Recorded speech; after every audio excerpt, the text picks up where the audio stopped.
I trust Kevin Stefanski for a lot of reasons, man. And I'm not getting into this with Mike Tomlin. Everybody's they're freaking out on first or get up this morning about, oh, yeah, Mike Tomlin or him, whatever. I'm not talking about that with Kevin Stefanski. I'm talking about the decisions that he makes when it comes to his football team with what he feels is best. And there's been something, it's a dead horse that I just keep beating, that I just keep bringing up. And it came up yesterday in conversation with Kevin Stefanski about how he's going to approach the play with Deshaun Watson this preseason. As we know, Browns with a light day today. They welcome the Vikings into town the next couple of days. Off day Friday. They're back at it on Saturday for preseason action. Do I want Deshaun Watson to play on Saturday's game? No. I wanted him to play last Saturday. And we get the news from Kevin Stefanski. Watson will finally play in the third preseason game, which is great. It's kind of what I'm shooting for. But I'd like a little bit more when it comes to Watson. I want to hear from Kevin Stefanski as well, because I thought he said something pretty interesting about these joint practices coming up. We're going to dip our toe back in that Amari Cooper water later today as well. We know trade came out, reportedly, sent that IG post. Is there something that we should be concerned about when it comes to Amari Cooper with the Cleveland Browns? We'll get to that. Guards! John Kenzie Noel! Christmas in August? Is that how that goes? You ever celebrate Christmas in July, Ray? Yeah, a couple times. Couple times? That's not bad. It's all right. I always like how they re-release some Christmas beers and stuff like that. But John Kenzie Noel getting it done yesterday. Do we have a problem with the bullpen? Is Stephen Vogt overusing the bullpen at this point? He's doing what he needs to win games. I know they tried to cough it up. What idiot had the under yesterday? Oh. Was that dude named Matt? I was so confident. I was like, oh, man, the under's easy. And what did I even say yesterday? I was like, oh, give me the hook. I even want 8 under. Dude, I think they hit 7 runs in the fourth inning. And me sitting there like the idiot that I am, I'm like, well, the bullpen's just electric. And then Quan goes yard. And it's like, you can't even be angry at that point because they won. So it is what it is. We're back on our place tonight as they continue on against the Cubs. I always feel good about beating the Cubs, dude. There's just something about it. I've let go the Warriors kind of, rivalry. I always want to beat the Bengals, the Steelers, and the Ravens. I want the Browns to do that. But it's tough with the Guardians. I don't like the Tigers. I don't necessarily care for the Royals. That's different. But as far as out of division, I will always want to beat the Cubs. So that felt good yesterday. We got some guards to talk about. Plenty of football, which I think is interesting. Bill Barnwell ranked the 14 playoff teams from a year ago. How confident is he they're going to make the playoffs again? Browns are on that list. We'll get to that. We got college first AP poll out, so we'll talk about Ohio State. We got the bracket. Well, we skipped the bracket this week? Yeah, we did. Yeah, we did. We're skipping the bracket this week. I thought about something with Immaculate Grid. We are in our regular studio now, so to speak. Is it the studio? Because last time that we did all 5 and got the prize for the people on the Immaculate Grid, we were in the studio. So if we ace it today, I don't think we can leave this studio. I think that's what it is. We'll get to the morning update. Have a very interesting 2 for Tuesday to get to everybody. It's all coming up right here on Big Play. Welcome to the show, everybody. I am Matt Fontana. He is Ryan Tyler. Good morning. Happy to have you alongside. You can always follow on Twitter X at Matt Fontana Show. Subscribe to the YouTube channel. We're up on Twitch and also on Instagram. That's right, back in our regular studio today. So I think that might unlock things here for the Immaculate Grid. We'll get to that coming up a little bit later. So starting with the Browns, and we'll get to Amari Cooper in a second, but I want to start with Kevin Stefanski. So yesterday, Browns, back out at practice. They have a light day today, and they get after with the joint practices. And I think you, me, and everybody, we know joint practices eventually will replace preseason games. And I made this pitch before, and I think the NFL will be smart. Eventually, they will go to 2 preseason games. They are going to go to an 18-game regular season schedule. They'll play 2 preseason games. Here's what you do. I think you keep a 3-week preseason, right? Where everybody still has 3 weeks of games, but you only play 2, and everybody does a joint practice. Sometimes your joint practice is week 1, sometimes it's week 3, and you can kind of continue to rotate through games. NFL still gets their national ones to watch, and you start supplementing with these joint practices. And it's obviously, this isn't new. Teams have been doing this for a long time. But I think as you see the ramp-up period of how important they are, you realize that they can take over a preseason game.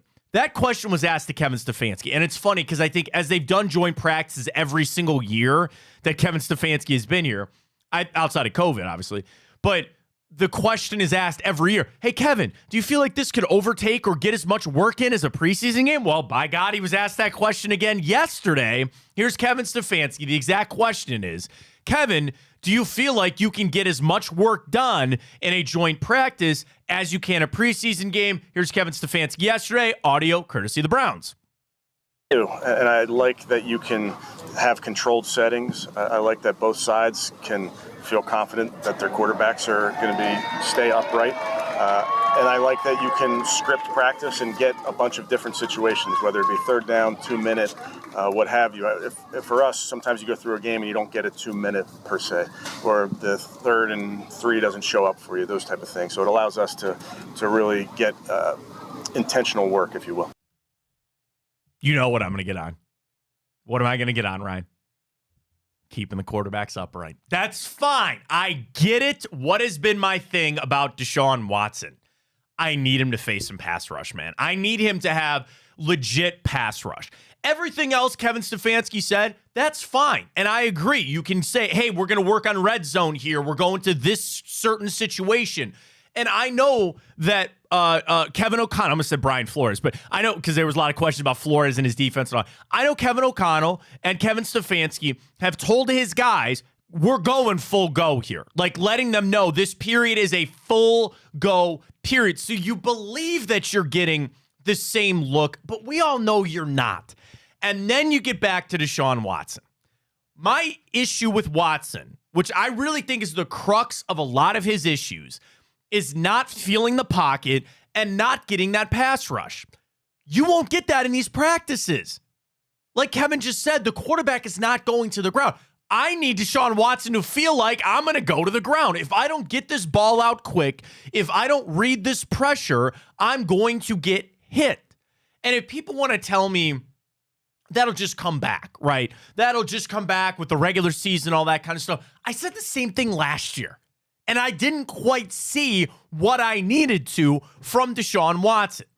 Now, it just so happened that yesterday I saw a stat from Warren Sharp that goes back to exactly what I'm talking about. The stat is the percentage of pressures that actually resulted in a sack. So I'm going to make this easy for everybody. Josh Allen was the best in the NFL last year at 10%. What does that mean? For every 10 times he got pressured, only one of those resulted in a sack.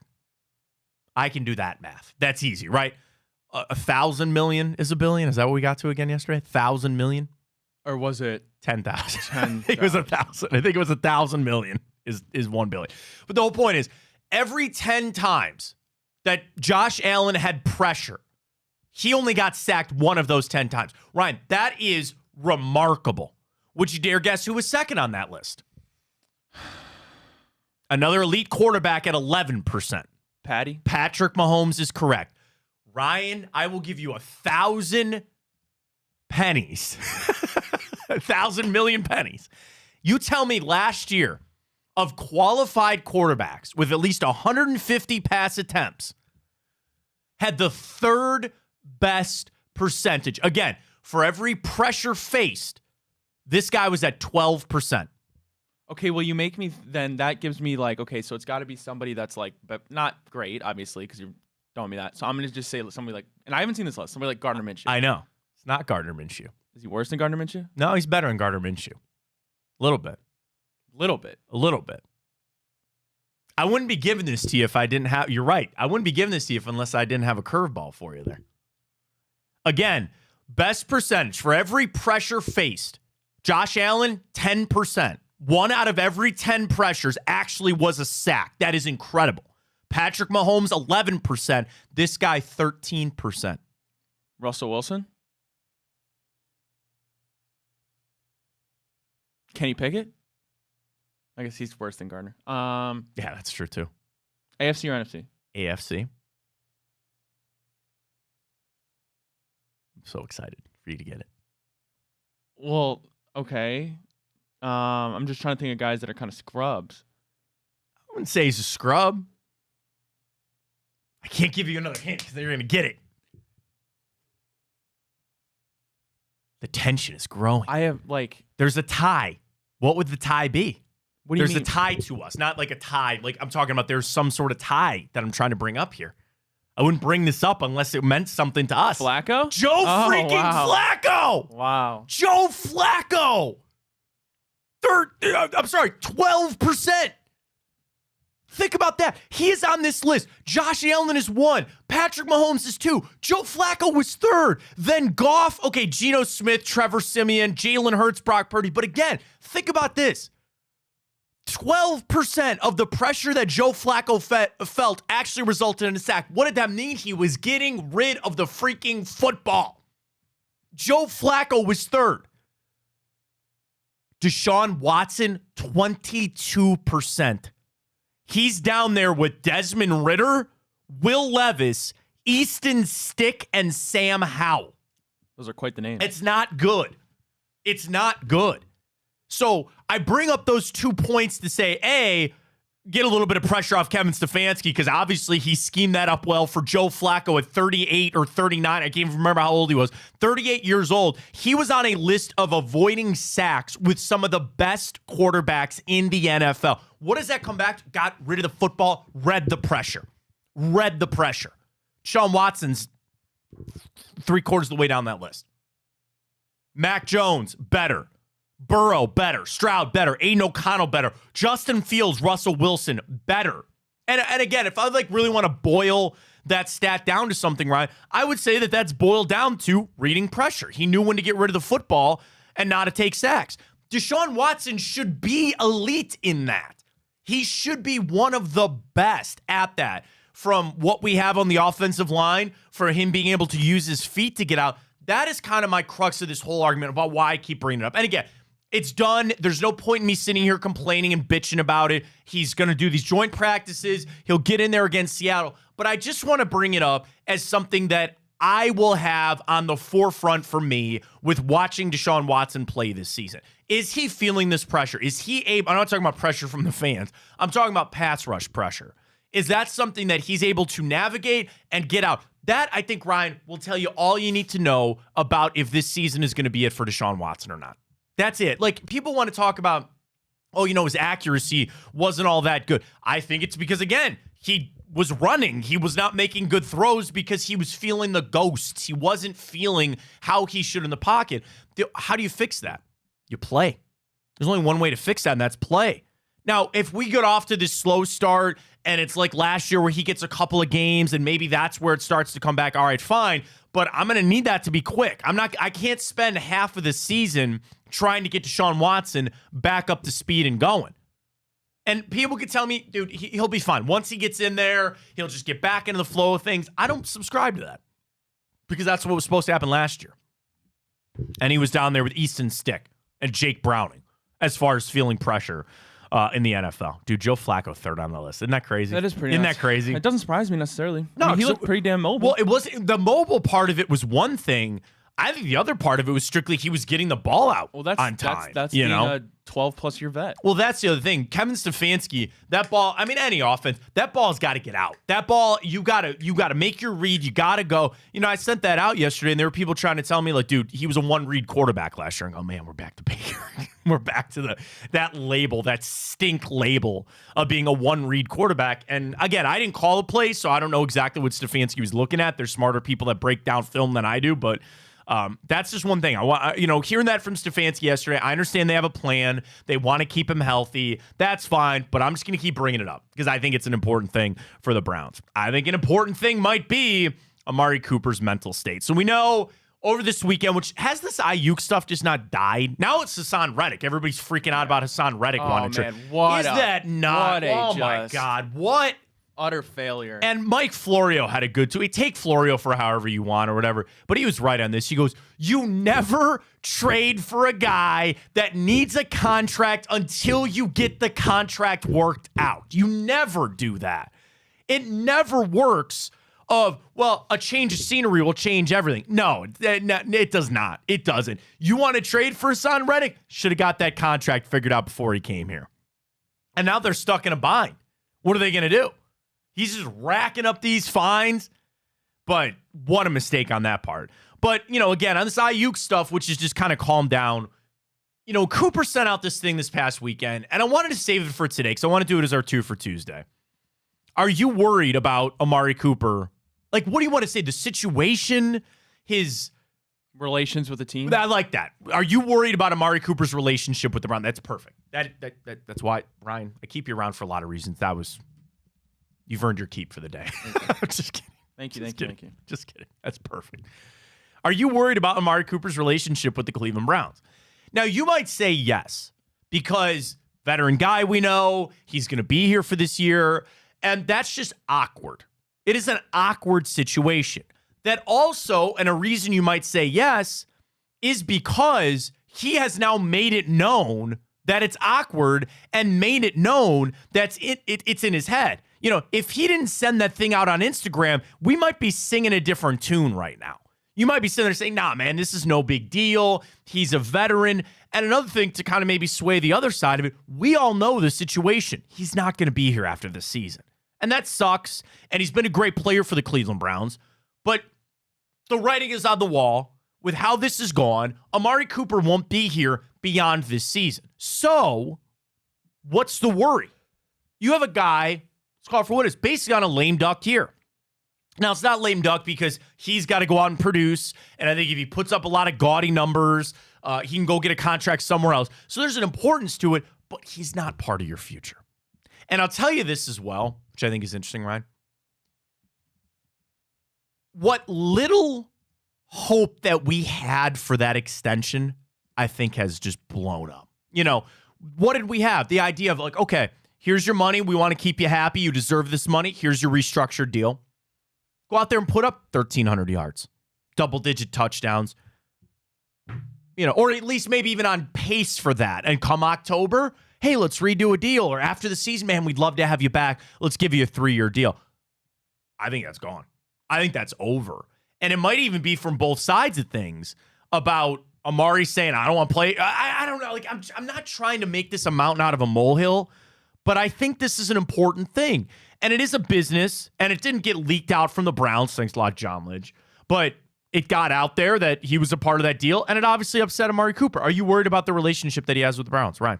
Yeah, well, I mean, I think for this year, obviously, it's fine, right? He has his deal done. He has to go out and play. But then you look at it like a season like next year, right? When you're talking about you have a veteran who potentially you're going to be going down this model of these 1-year deals.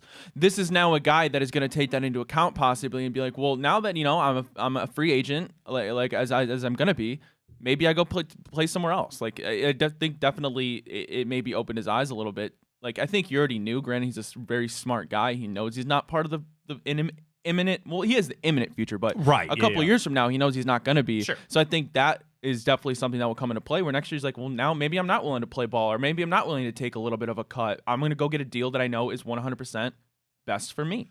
After this season, Amari Cooper could take a little, to your point, a little bit of a pay cut to maybe go to a contender. Honestly, if I'm him and he doesn't have his Super Bowl ring or anything like that, you go find some destitute poor team and you just can't. Remember the Browns used to be that, and you would just sign a bunch of aging veteran guys to one last fat contract. If I was Amari Cooper, I might do that. I might just say, you know what, this is going to be it. This is near the end of my career. What's some team that'll give me the bag? What's some team that'll give me a lot of money? And I don't think that'll be the Cleveland Calvin Browns. Ridley special. Right, exactly. Go to the Tennessee Titans. Go call the, I don't know, it was another destitute team, the Patriots. They need to watch. Don't you think Amari Cooper fits perfectly with the Patriots, by the way? Like, I can almost picture it. This is where I get screwed up on the grid. I can almost picture Amari Cooper, too. Cooper. New England Patriots. Get after it. Go find some team to give you the bag. They pay receivers a lot of stupid money. They had to pay Juju Smith-Schuster to go away. Yeah, because they can't draft. Yeah, they can't. And then it's Ron Mayo, and I ain't ripping him or anything. He goes, yeah, I think Juju's got a lot of good football left. He's just got to get healthy. Why'd you pay him $7 million to go away? I don't know. But anyway, are you worried about the relationship with Amari Cooper and the Cleveland Browns? Overwhelming results early. Getting after it this morning at Matt Fontana show. People say no. Do you think that's more just about Cooper, he's been here. He's a veteran guy. I also, to side on the no for a second, which I didn't vote that way. I voted yes. I'm a little concerned about that. Do you think it's more about the veteran locker room too? Like that this is a pretty well-established locker room. You've got leaders in there to kind of handle it. Now, your problem is who's one of those leaders? Amari Cooper. And a lot of guys could say, okay, this is the business and all that. But I would just say probably the professionalism of Cooper and maybe just the veteran-led locker room will kind of lead you toward that with Amari Cooper. So that's first two for Tuesday. Our second one, Ryan. This is going to be hard. There's been a crisp in the air. And I see a lot of tweets of people saying, man, it's a little fall. It feels it just a little bit. Summer or fall. You don't, whichever one you pick, you don't get the other one. Or you want to do which one is superior, summer or fall? See, I like that when it's like, this is do or die. Oh, so. Like, if you pick fall, you don't ever get to enjoy the summer ever again. I don't know, I'll leave it up to you. You're good on the Twitter this morning. Yeah, I like that. So I'll do two for Tuesday. You can even put, I don't want to, if you want to put do or die. Whichever one you pick, you don't get the other one. Whichever one you don't get the other one. Goes away. Wow, I can't. I know. I ain't going to rip you on it. You're doing just fine over there. Yeah, I got you. You got it. Whichever season you pick, the other goes away That's forever. it. That's usually how we do two for Tuesdays. When we come up with questions like this, you pick one, you don't get the other. So again, you pick summer, you don't get, you just go automatically right into winter, right? You pick fall, you don't get everything that goes along with summer. It's going to be a tough one. It's going to be really hard. Would you say, without a question, unequivocally, these are the two superior seasons of the year? Especially in Cleveland? Correct. Yes. Winter, you want to know, I've had this little flip, which I think is interesting, where I've started to hate spring more than I hate the winter. Like, you know, we have some bad winters here and all that kind of stuff. That's a crazy take. It's not a crazy take, but like spring is just like, bleh. No, that's an It's just outrageous nothing. Take. That's an outrageous Winter, and I think we've had mild winters. We always get like one bad storm. And you ever see that sheet that people always joke about where they're like, winter, fake spring number 1, you know, back to winter, fake spring number 2. Like, and you just tell where you're at. We always get, I really think how it's gone over the last couple of years. We get one bad storm somewhere around January. Then things calm back down. A lot of it melts sometimes. We get one bad February storm, and then that's it. And this is something I always would talk about with Gerard, too, and he agrees with me. Everything I feel like has shifted back like 2 or 3 weeks from when we were kids. Like, remember when we were kids, you always had a white Christmas, and it was always December sucked. Now, February really is the worst month for us here in the winter. But, I don't know, maybe, you know what I'm going to say? Maybe having kids, you know, Christmas, the snow, it's kind of grown on me a little bit. Spring is now the season I hate the most. Spring sucks. But that's not part of our question this morning. It's summer or fall. My answer is the fall. The fall has always been my favorite from a weather standpoint, from a football standpoint, from Thanksgiving and Halloween, which are my 2 favorite holidays. I got to go fall. But then you're giving up the boating, the barbecuing, the golf. Well, I do love fall golf, though. Fall golf is GOAT, man. That's the only problem is if you play on a course, a lot of trees, you could hit a perfect shot down the fairway and there's leaves and you're never going to find your ball. I've seen the joke about people that bring like an electric leaf blower with them on their cart or on their like push bag or whatever, and they just go blow the fairway out to find their ball. Fall golf is goated because I'd rather be cold than 97 degrees when I try to golf. That is the worst. 100%. And I've already, by the way, I've ordered good weather up for our golf outing coming up. By the way, so you need not worry. Thank you. I've ordered up the good golf weather for our golf outing. We'll tell you about that coming up. Was that off Amazon? Temu. Sheen? Temu. Dude, did you see when Trump had that ear pillow on? No. Oh, well, like when to he cover his ear, he had that little pillow on, and someone said, when you order a pillow from Temu. Temu's a knock. For those who don't know, it's meant to be like a knockoff kind of hack job Amazon, if I'm not mistaken. I've never ordered anything off there. Either. They had Super Bowl commercials. Did they really? Yes, they had like 3. I mean, again, we live in a world that everything is replicated. I'm shocked that it's taken this long to get somebody. And again, Walmart and Target and all these other big retailers are all on, online. But I'm shocked that there hasn't been somebody that's just straight up tried to rip off Amazon and it's Temu. And then what is their niche? Because you can't do the same thing Amazon did. You got to do something different. What's their niche? We'll get you shady stuff from China. We will buy you cheap ass, shady ass stuff, and you can buy it off of Temu. And I guess it's working. Because people hey man, it's all about the dollars. It's all about the dollars. So you find a cheap way, shady way to do it. I don't mean to diverge this. How did that go last night with him and Elon? I asked. Oh, they glitched. The space. Oh, it did? Yeah, well, I saw it was millions of people were watching. We don't talk politics on the show. Whoever you vote for, you're entitled to vote for it. Good for you. All I ask is that you vote. That's my biggest thing. Don't bitch if you didn't vote. And also, if you voted and your person or whatever lost, accept it. Whatever, fine. Vote for whoever you want for. God bless.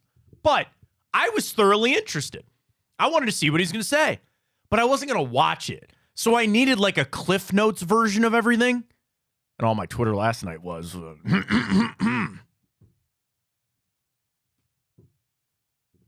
That took over yesterday. That story about a restaurateur here in town.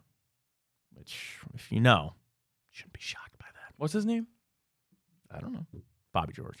That's it. Bobby George. I didn't know who I he don't was. want to get it. I ain't getting into that, man.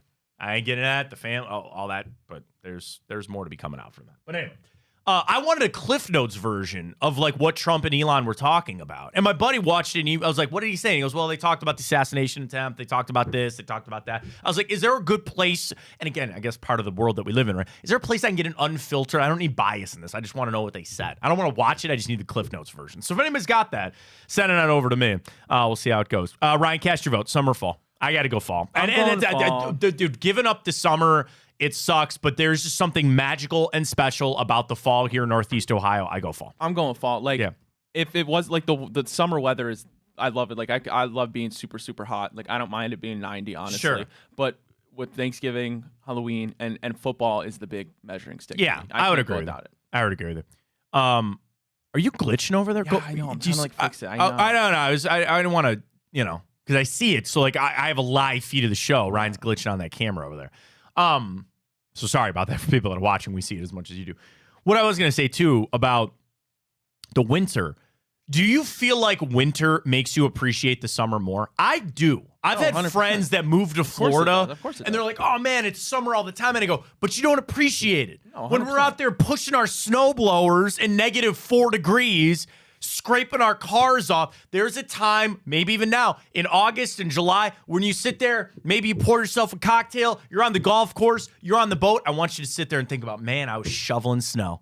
It makes you appreciate the winter, I think, even a little bit more. Winning, you wouldn't know how good it feels if you didn't lose. Yeah. And I get that there might be a time in my life that I move away, like my wife and I, go, "Oh, hey, want to go?" I'd go to Arizona. I ain't going to Florida. You can pay me enough money to live in Florida year round. Oh, I want to live there year round. Florida, though? Be like, it's too hot. You sweat. It's not even, humid. It's just, no, not Florida, man. And I'm not saying there's things that couldn't kill me in Arizona. I don't want to live anywhere year round that has alligators. Something about alligators. Hell no. I'd much rather live in Florida than Arizona. No way. Arizona's just straight dry heat. That's great. No, you're tripping. No, Arizona's superior, man. Not even close. I've been to both. I've spent not extended time, but no. Arizona's tripping. like, You're okay. tripping. Why? Your takes today are awful. Why do you want to be in humidity? Why would you want to be in humidity year round and then also have to deal with hurricanes? So you I don't have can to be- deal with that in Arizona. So I can be tan all year and not want to off myself when the winter comes? What do you mean? No, I'm talking about if you get to leave and you get to go to Arizona or go to Florida, why would you go to Florida over Arizona? Well, one, I'd rather be like the same time zone I'm accustomed to my whole life. Okay, Two, fine, all right. Two, Florida, I feel like there's more to do, a lot more to do than Arizona. Eh. Three, Yeah. I'm one who doesn't mind the humidity. Said no one ever. Humidity is terrible. Humidity is awful. I don't know. I don't mind it. Save that for Tuesday. Arizona or Florida. Plus all the craziness that happens in Florida. Florida, man. Don't even worry about it. Well, neither of these teams play in Florida or Arizona because one plays in Chicago, one plays in Cleveland. Guards, dude. Let's go. Hey, man. got to do something about this bullpen. Okay, like, and here's the thing.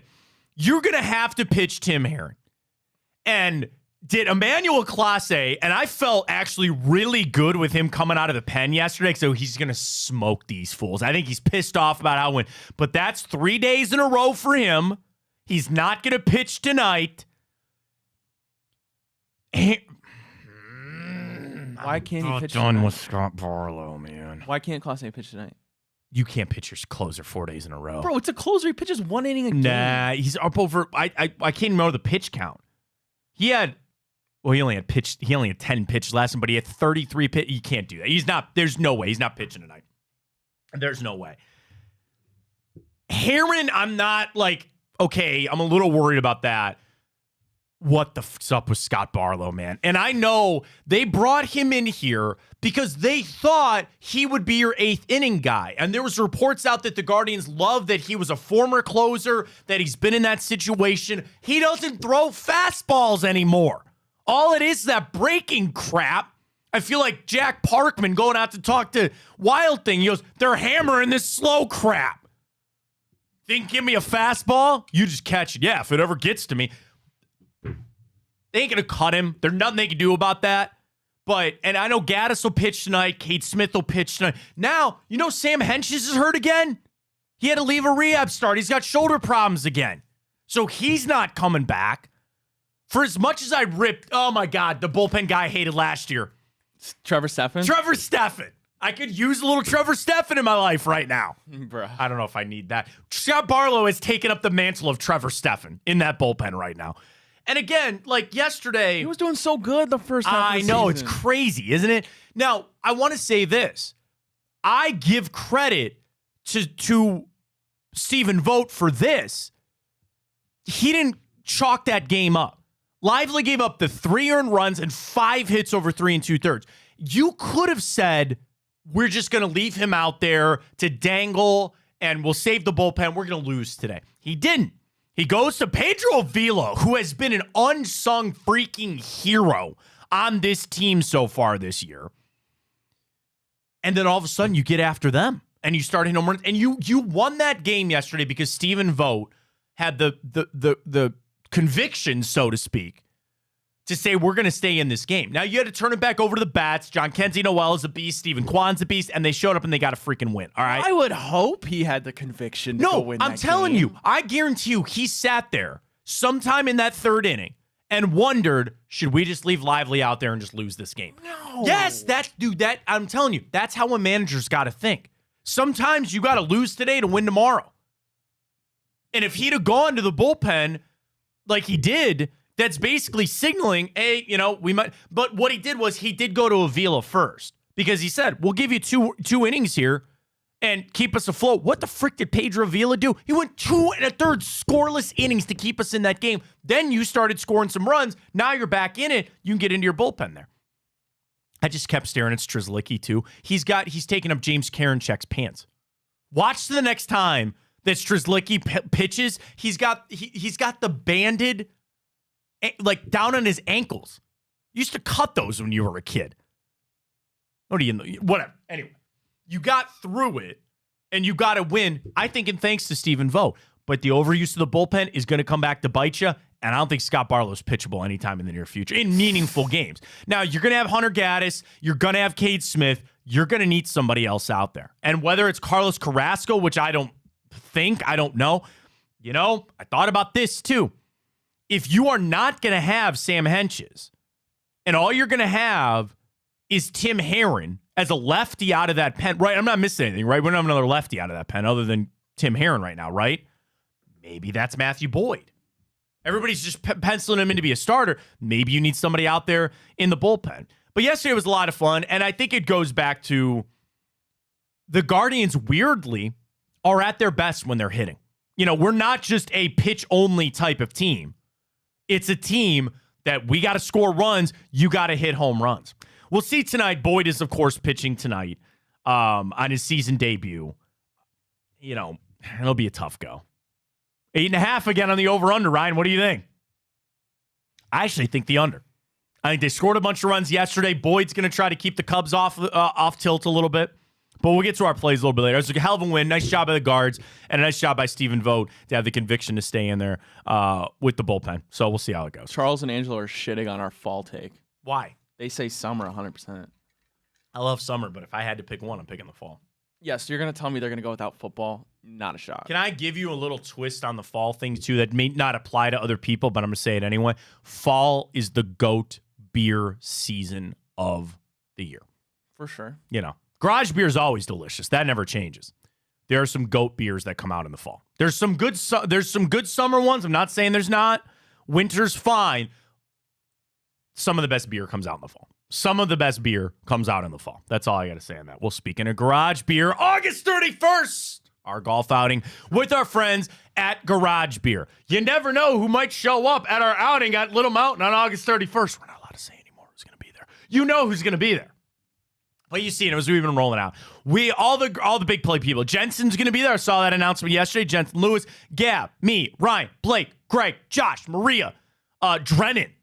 There's not a golf outing in Northeast Raw that Bruce Drennan's almost not at. I don't think Drennan's going to be there. Wait, why? I think he has the Joe Tape. Oh, he's at another golf outing, so that'll be why. That's the only way he would miss. That's the only way he'd miss. I knew he'd be at a golf outing that day, but go figure. Folks, we're going to be out there, Little Mountain, August 31st. Get your foursome now. What a way to kick off Labor Day weekend. 1 o'clock, shotgun start, Little Mountain. Go to bigplay.com. All you gotta do is go to bigplay.com. You see the Eventbrite page. You can get your foursome with you and your buddies. You want to golf with Hanford. You want to golf with the Williams boys. It's all there. Bigplay.com and our charity activation. If you work with a charity or you know a charity that would like to come out on whole activation, we'll provide you with a prize. Hopefully, you can raise a lot of money. All proceeds will go right back to you there. So bigplay.com, August 31st. Noon registration starts. 1 o'clock shotgun. Lunch, garage beer, after, dinner, prizes, all of it. $250 a golfer. I got to tell you, Ryan, I don't think that's that bad at all. Especially for Little Mountain. So get signed up today when you can. Bigplay.com. That is bigplay.com to get your foursome or your charity activation. And we'll see you out there. August 31st, 1 o'clock out there at Little Mountain. I can't wait, man. My golf game's been pretty good this year. I've gotten back in I've gotten back into the swing of things. I'm going to need to find a hotkey. Boo. Find it. I didn't mean to say it. I'm feeling good on my swing. My swing's been pretty good this year. So we're going to have a lot of fun out there. I think you and I got to weasel our way into a foursome somehow. Yeah, we'll do it out there. So see you there, bigplay.com. Over to ESPN. Bill Barnwell, the 14 teams, he ranked them by chances of returning to the 2024 playoffs. So I thought this was interesting that he's focusing on the 14 teams that made the playoffs. But I wondered if he's doing it on his own chances or like, here's what the FPI, the Football Power Index at ESPN, that, they come up with these metrics and things like that. I don't know if he's going off of that or his own rankings. I think it's the FPI. So take that for what it's worth. But here's what we're going to do. We're going to start at number 1, and you tell me if you think they're going to make the playoffs or not. Okay. That's simple. Number 1, Ryan, chance to make the playoffs this year after making it last year. I thought you were going to give me a team, and I say if I think they're going to make it or not. Yeah, but you can guess throughout who's number 1. Chance to make the playoffs this year. Wait, I'm sorry. Is this NFL or NCAA? NFL. I'm trying to fix my camera. Oh, no. I'm sorry. No. Do you want to fix or did you? No, I don't know. I'm if I could do it right now. But okay. It's still glitching. I'm seeing it. It's so annoying. Do you want to reboot the camera? Would we lose you for a second?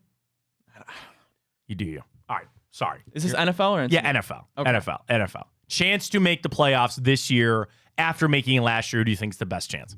The Chiefs. That's correct. They have an 87% chance from the Football Power Index to return. Why they're number 1? Well, they're still the Chiefs. Picking a reigning back-to-back Super Bowl champion as the likeliest team to advance to the postseason shouldn't be controversial. But they had the league's 7th youngest roster a year ago, and a majority of their regulars are returning. It would be stunning if the Chiefs weren't in the playoffs. They won dude, how about, oh my God, you want a stat here about the Chiefs? They've won the AFC West the past 5 years by an average of 4 games. Yeah, dude. That division's horrible. That they just run away with it. So there you go. 87%. maybe should be close to 100%. Number 2, 49ers. that is correct. 85% chance to go back to the playoffs. Why they're there? Kyle Shanahan can win with just about any quarterback. We know Brock Purdy is there. They've kind of maybe over the Brandon Ayuk situation. They'll get him a deal. That's fine. There's no reason we shouldn't believe that they'll be back. And I actually think win the Super Bowl this year. They are my Super Bowl pick for the season is the San Francisco 49ers. So they're number 2. Number 3, team that made the playoffs last year, best chance to make it this year at a 78% chance. So this is where I get a little conflicted because is it the Ravens? It is the Ravens. Okay. That's high. That is high. For the AFC North. So now I've answered my own question.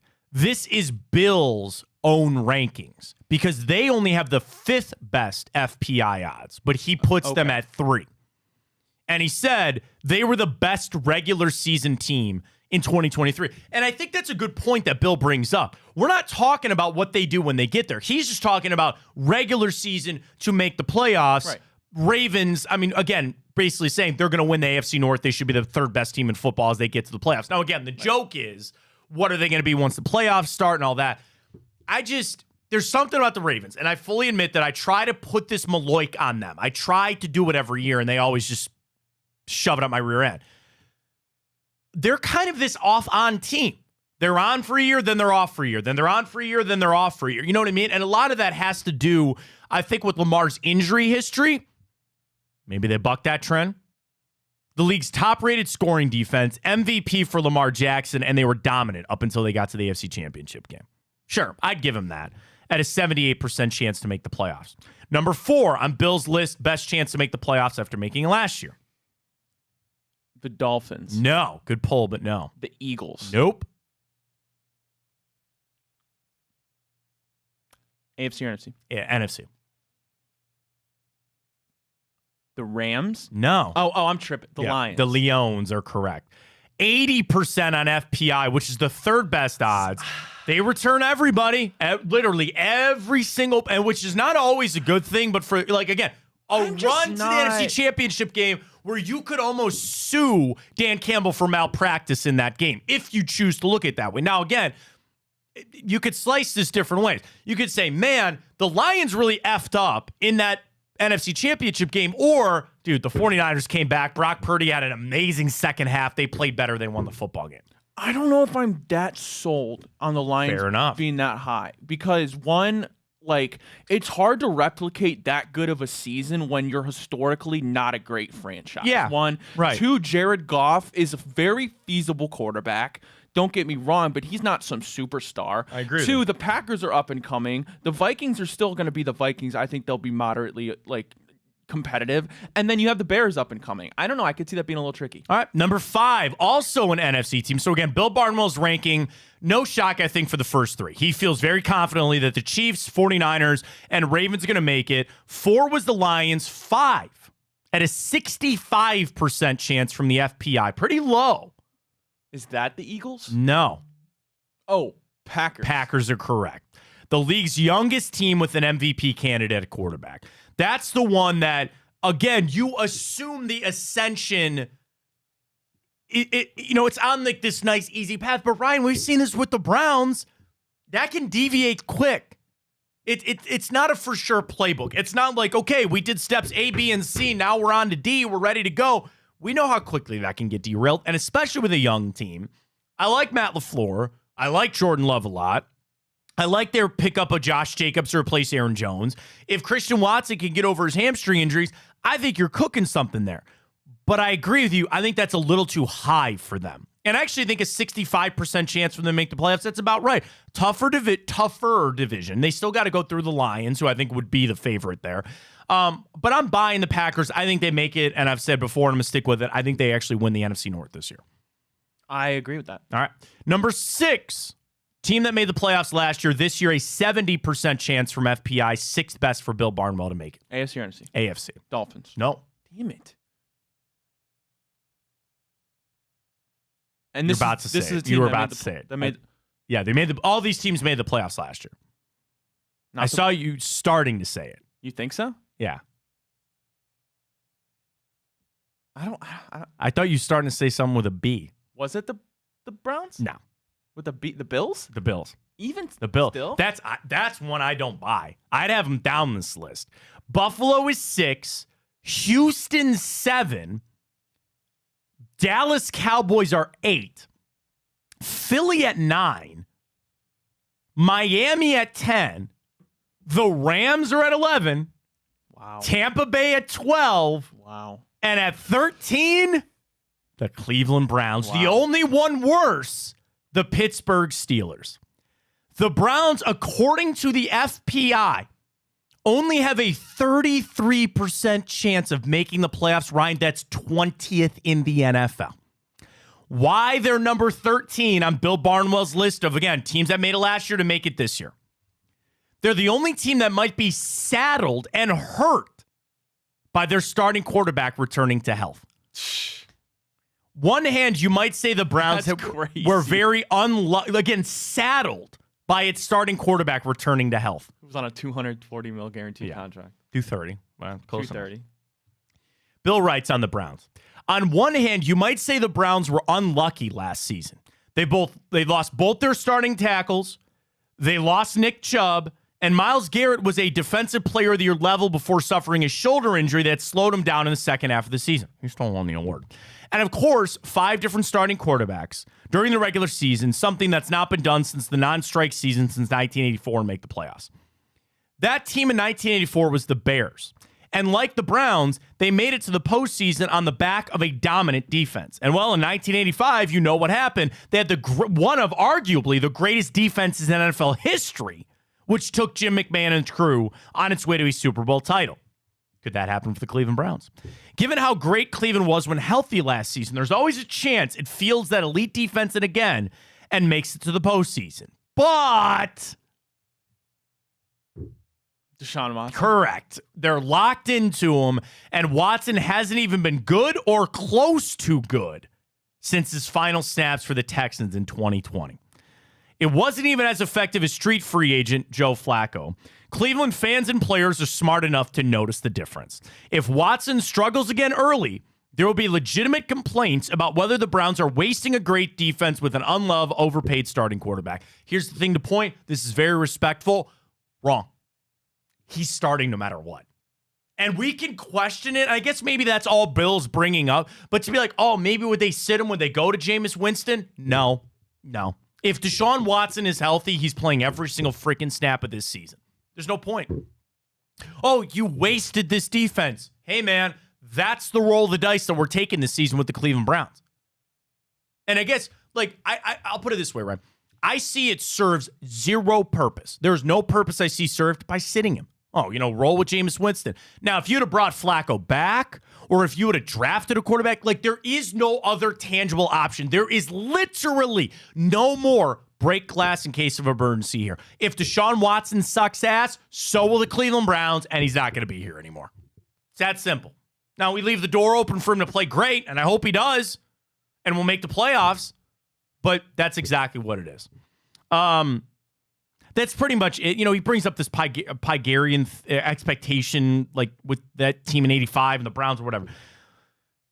What we know is this, and we did this, a while ago on the show. Odds tell you that half of this playoff field will be overturned. Odds tell you that half of this playoff field from a year ago ain't going to make it. The final one is the Pittsburgh Steelers. And we sit here and I can tell you about why I don't think the Rams might make it. I could try to sit there and tell you why I don't think Tampa Bay is going to make it. I can sit here and try to tell you why I don't think Buffalo is going to make it, why Dallas is going to make it, why Philly is going to not make it. This, I do think, is a year. Mark this down. We will have only 4 new playoff teams. I think it'll be vastly lower than the average that we've gotten over the last couple of years. You tell me, Matt, you're bucking this trend. I do. Because I think there's also some weakness in this division, in some of these divisions, right? So the overturn is not quite going to be there. Now, I will tell you, I think the Falcons make it. I think the Falcons make it over the Buccaneers this year. That's number 1. AFC South. I think the Houston Texans are going to win it. I'm sorry. I'm pumping the brakes on the Colts. And you know me and the freaking Jacksonville. Yeah, I was going to say, I think the Colts win that division, and I'm surprised you didn't say Jacksonville. I actually don't think Jacksonville makes it this year. Oh, I don't either. West, 1. We should make a bet. Okay. Colts and Texans. All right. I'll take the Texans in that. I'm fairly confident the Colts win that division. I get where you're coming from, but I ain't so ready just to crown their ass. And I like Anthony Richardson, but like, meh. Here's the issue. You saw what C.J. Stroud did last year, and people are just instantly equating that to Anthony Richardson. And I'm not ready to do that. I don't think they are. Some are. I think some are. They're very different quarterbacks. Some are. It's easy just to go in there and be like, man, this guy's going to be electric and a rookie, and just forget he's still a freaking rookie. So I don't think there's going to be as much turnover this season. Now, the other issue is you expect the Jets, who I think they might hold the linchpin in this whole damn thing, right? If the Jets are who you think they might be, they're going to knock the Browns. Here's the teams. I'm telling you this. I got 4 teams that I think are going to be outside of the division. Well, one of them is in division. Here are the 4 teams I think the Browns are going to have to compete with for wild card spots. If you don't believe they're going to win the AFC North, right? The Jets, the Jags. No. Maybe. For wild card. And I just said I don't think they're going to make it, but I think they're going to have to compete with them. You need to get a Trevor Lawrence jersey. I know. The Bengals. I think you're going to be competing and fighting with the Bengals for a wild card spot. Well, yeah, certainly. And then I think it's going to be Buffalo Bills. I think Miami locked up one of those spots. Fair enough. In a way. So I think you're going to have to start with your fight. I think Miami wins the East. I think the Ravens win the North. Obviously, the Chiefs are winning the West, and then 40 slip. I do think the Texans are going to win the South. So you don't think we'll be competing with the Colts? Well, I'll give you the Colts. I'll give you 5. And again, I'm not discrediting the Colts. It's just I don't know if they're quite there yet. Sure. So I'll give you those 5. These are the 5. And again, how crazy is that? Dude, that's 5 teams for only 2 playoff spots.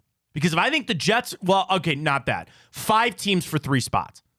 Because I think it's going to be us, the Bengals, the Jags, Jets, Bills, and I'll give you the Colts. 6. 6 teams for 3 spots. That's tough, man. That's a really hard road to hoe. And I ain't even talking about the NFC either, because I think there's a little less, like, upheaval over there. Like, I feel really confident saying, I think the Eagles are winning the East. I do think the Packers are going to win the North, but at worst, I know the Packers and Lions are going to make it out of there. I think the Falcons are winning the South, and I think the 49ers are going to win the West with maybe the Rams taking another playoff spot. You know, like I'm not putting any stock in the Cardinals. I don't believe in the Seahawks for a second. I might a little bit. Like, I think the NFC is much more, I have a clearer picture, I guess is kind of what I'm saying about what I'm going to get in the NFC. AFC, I think, is wide open. AFC, I'm sitting here going, man, I don't know how it's going to go. I really don't know how this is going to go. Let me ask you this. Who has a better shot of making the playoffs right now, you think? The Browns or the Rams? Rams. I think there's more of a path in the NFC. Dude, the AFC, like Miles said, is just a slaughterhouse. I think the AFC is so much harder.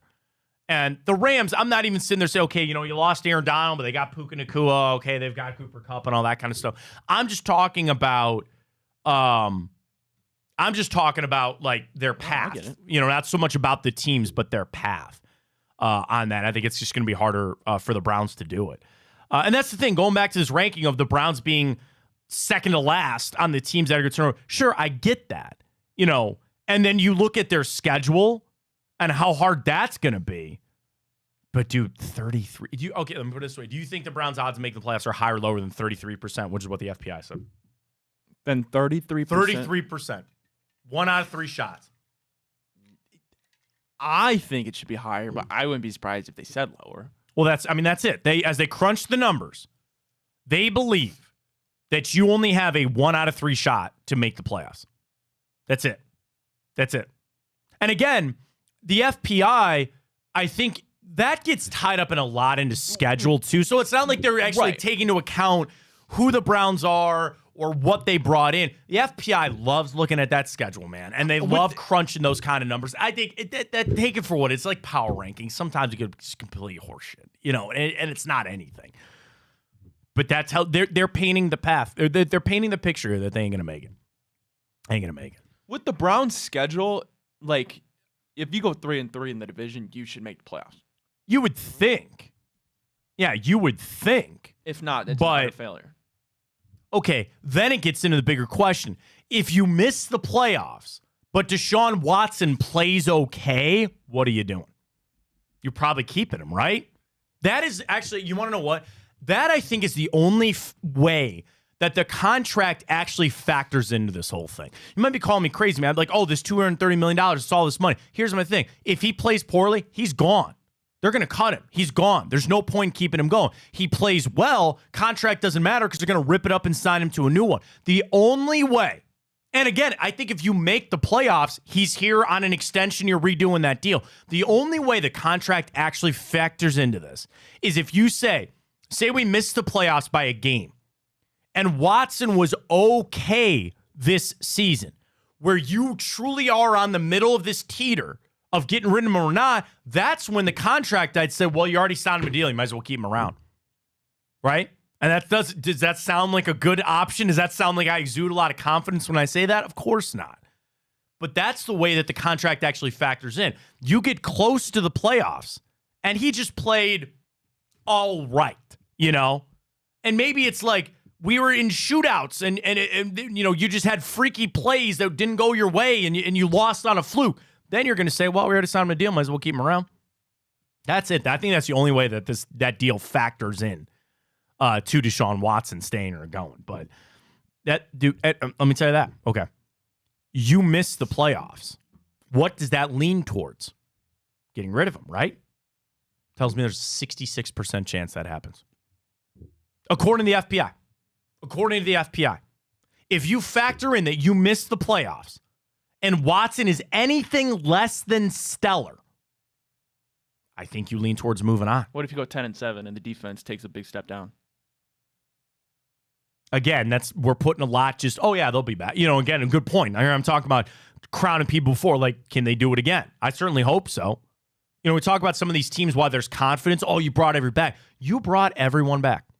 There was not, and that's not a shot at Anthony Walker, Sione Takitaki, or anybody. You lost nothing off of that defense. You've got another offseason to build. And what did Jim Schwartz say yesterday, who loves his baseball references, as you know? He goes, man, we're just throwing straight fastballs. Now we got a curveball, man. Now we got a sweeper. Now we got our changeup.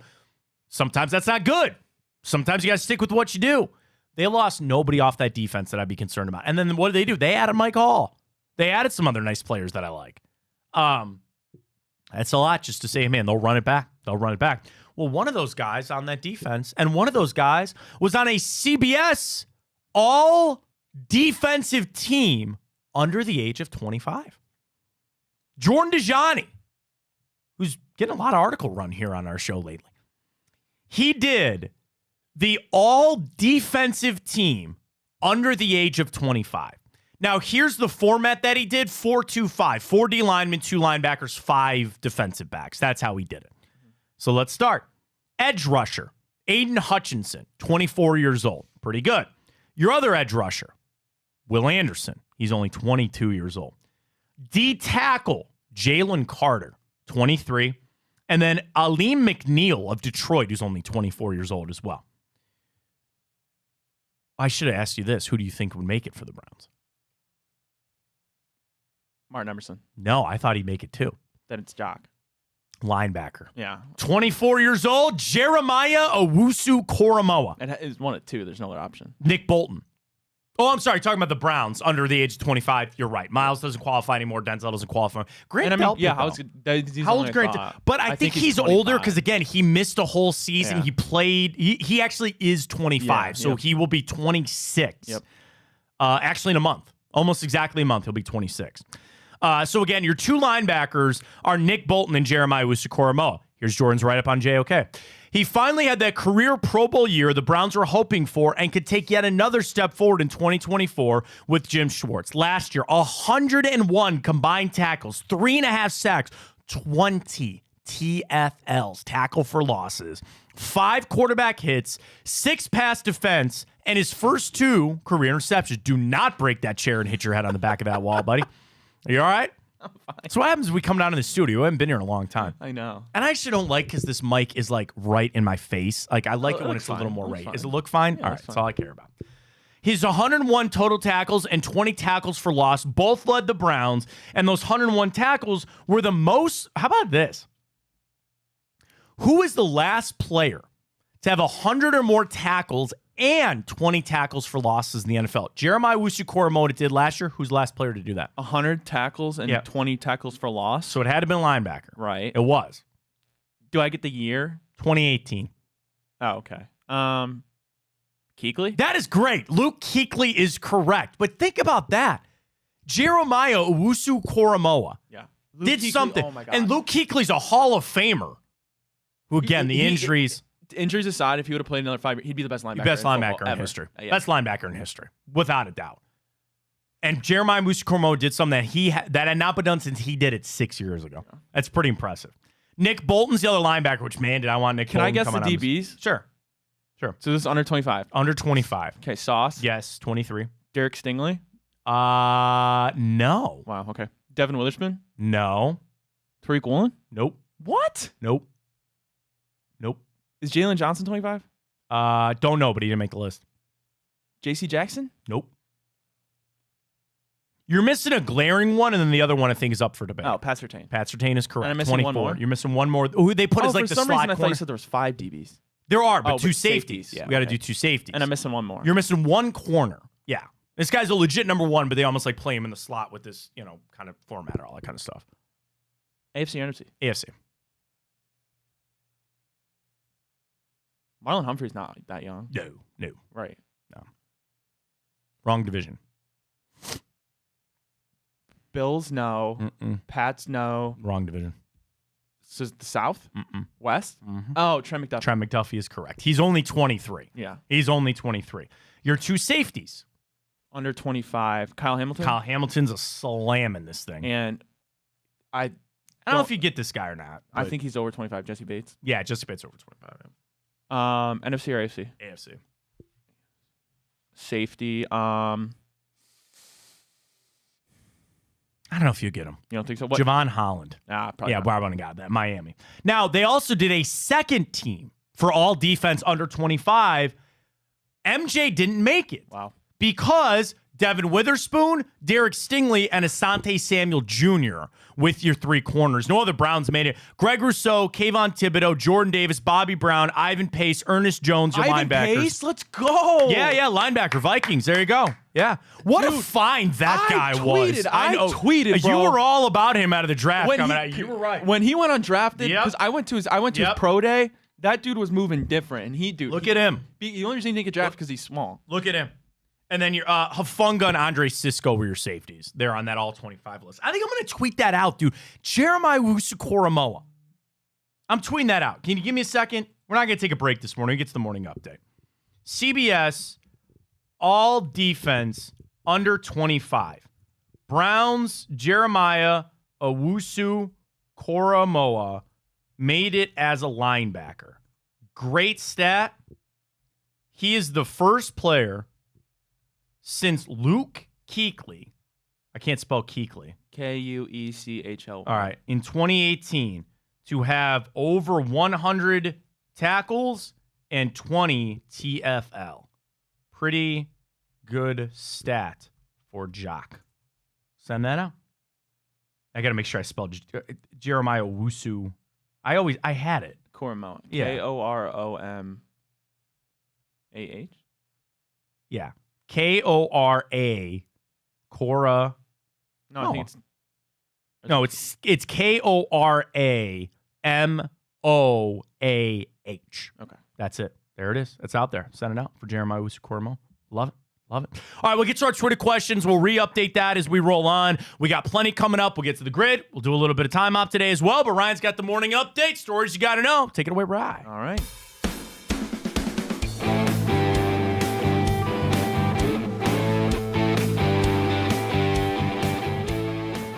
All right, there we go. Ryan's got the stories. Guards of the big win. Plenty going on around the NFL. Take it away, Ryan. Alrighty, yes, Matt, what you mentioned. The Guardians do get the win 9-8. Ben Lively. Not bad, but he goes It wasn't not great, but that's okay. 3 2/3, 5 hits, 3 earned runs, 1 strikeout. But the Guardians reach the 70-win mark. Game 2 of the series is today.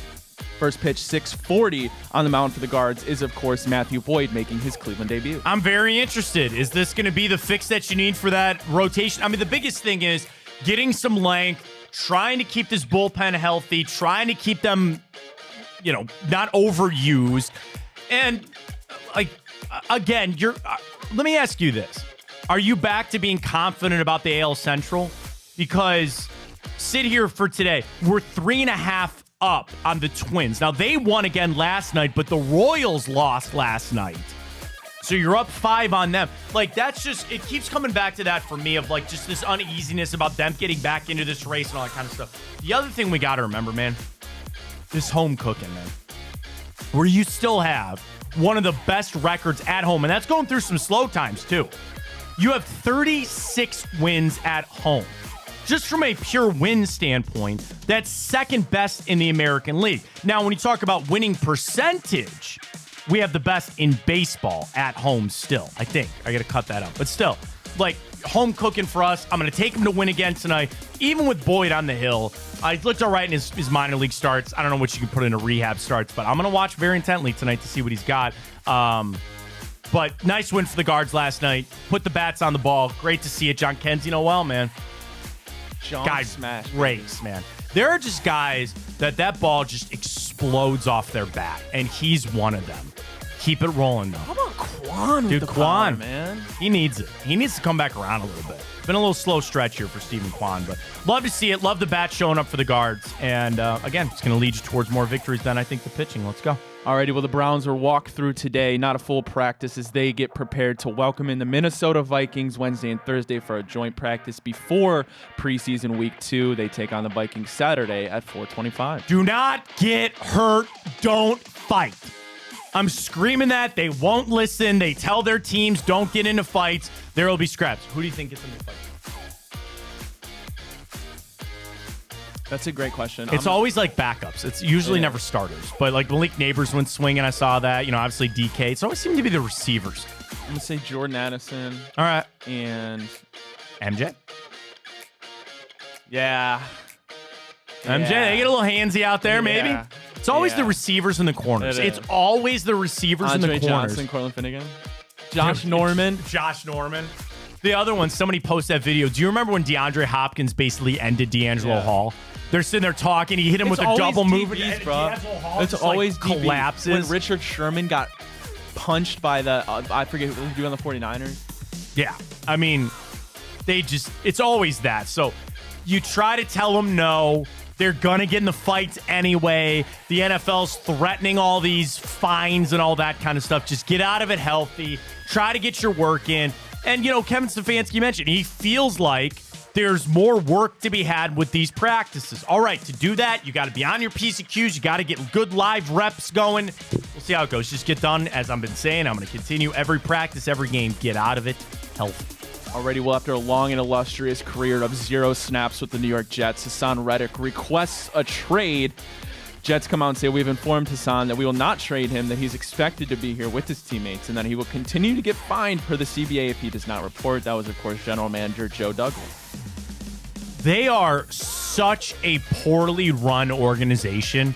The thing is, they make the right draft picks. Sauce, Garrett Wilson, they've got good players there. I think their management is ass. Robert Saleh, I don't think is a good head coach at all. He's going to get fired from that job. It's hard to fire Joe Douglas. You've made good moves. Why would you trade for Hassan Reddick, knowing that he needed a contract and not figuring that out before you traded for him? And they traded Bryce Huff. Malpractice. Traded Bryce Huff, a good, young, up-and-coming edge rusher. What a mistake. Just to have this. What a mistake. And literally, the only way out of this is for you to pay Hassan Reddick. Why don't you just pay him then? And I'm not talking about a multi-year deal. And maybe Hassan Reddick says, dude, I'm not doing that. Like, I need a multi-year deal. Why don't you just pull the Amari Cooper? Give him a couple of more, give him more money for this season. See how the season goes and play it out. But then, like you said, is that really what you gave up Bryce Huff for? Is that really what you wanted in envisioning in this trade? No, if you always thought you were going to sign him to a multi-year deal, then why don't you just sign him to a multi-year deal? Everybody's got that sack. Over the last 4 seasons, nobody's put up the numbers that Hassan. Now, is he ever like number 1? No, but what does he do? He's like, 11 sacks each of the last 4 seasons there? That's solid. It's fine. Good. And again, screw them up. Fine, screw the Jets up. It's one less team we got to compete with. But malpractice. Like they're a really bad run organization. They're not good. That's fine. I don't got to worry about them. Not my problem. Alrighty, well, I had to check, or rub my eyes, I should say, and look at the scoreboard again to make sure this was right. But the White Sox beat the Yankees 12-2 Monday night after losing 24 of the last 25 games. This was the first game for Grady Sizemore after taking over for Paige Booker-Fall, Matt. This is the first time since September 27th, 1934, that a team with the worst record defeated the team with the best record by 10-plus runs in July or later. So they have, let me see if I can find this from John Heyman had this. And the stat is, for the White Sox, let me see if I can find it. I had, okay, this is exactly it. Okay, fine. For the White Sox to not have the worst record in baseball history, in live ball era, okay? So the New York Mets of 1962 set the record with 120 losses. For the White Sox to avoid that going into last night, over their last 43 games, they would have needed to go 15-28 to avoid that. Their best stretch this season was 14-29, one game short of getting that mark to not have 120 losses. Now, here's the thing. They won last night. So now they're kind of pseudo on pace. But isn't it crazy to say that they have to have their best stretch of the season to avoid 120 losses, too? That's nuts. They're bad. I kind of want Grady. Like, I hope the stink doesn't fall on Grady. I don't think it will. I don't think he's actually going to keep that job either. Like, they'll find somebody else to come in. But, yeah, man, that's so bad. It's so bad. But, hey, man, each their own. All right, well, lastly, for the morning update, the AP College preseason top 25 was released yesterday. Georgia, to no one's surprise, is ranked number 1. They got 46 votes. OSU comes in at 2, 15 votes. Oregon at 3, the only other team to get a first place vote. They got 1. Texas and Alabama round out the top 5. Mississippi, Ole Miss, Notre Dame, that's the Ole Penn Miss, State, Jackson Michigan, Darden and Florida crew. State All right, are the top 10. All right, let me do this. It is now to a 12-team playoff, is it not, Ryan? It is. I'm going to give you the 12 teams. You tell me who misses the playoff this year, okay? Georgia, no. Ohio State, no. Oregon, no. Texas, don't think so. Alabama, I doubt. I think Ole Miss makes it. Notre Dame, Penn State, Michigan, Florida State, Missouri, Utah. Who misses? I don't think Penn State makes it. Wow, okay. I think they finally do, but that's just... I don't think Michigan makes it. Okay. So then teams on the outside looking in. LSU, Clemson, Tennessee, Oklahoma, Oklahoma State are your top 17, the 5 after. Any of those guys I'll take make Tennessee to get in. I think Miami might make it. They're down at 19. Because do you think the ACC gets 2 or maybe even 3 teams in? Florida State's making it. I think Florida State, the ACC champion, will make it. So Florida State's going to make it. Do you see Clemson? Do you see Miami? I think LSU makes it. I think LSU sneaks in. Miami's not making it. Okay. Mario Cristobal. I think Michigan's not going to make it. But that's kind of a hot pick. I don't know if Missouri's going to make it. I don't think Missouri's going to make it. There's a little upheaval. No, Missouri's making it. You think so? Yeah. All right. Oklahoma State, maybe? Maybe. A little Mike Gundy action there. We'll see how it goes. It's fun. Again, I think your top 4 are going to be the ones standing at the end. Georgia, Ohio. Again, why can't we just get that as our 4? Nope. Need more. Next year Need more money. Next year will be 16. It's going to be so watered down. And then 32. It's going to be so much. Too much is the answer to that question. We have something with Mike Hall here. Is he another I don't know. comparison? Statement from the Browns. We're aware of the incident involving Mike Hall Jr. last night. Mike and his representatives have been in touch with the appropriate authorities. We're in the process of gathering more information. What happened to Mike Hall? Don't tell me he was at town hall.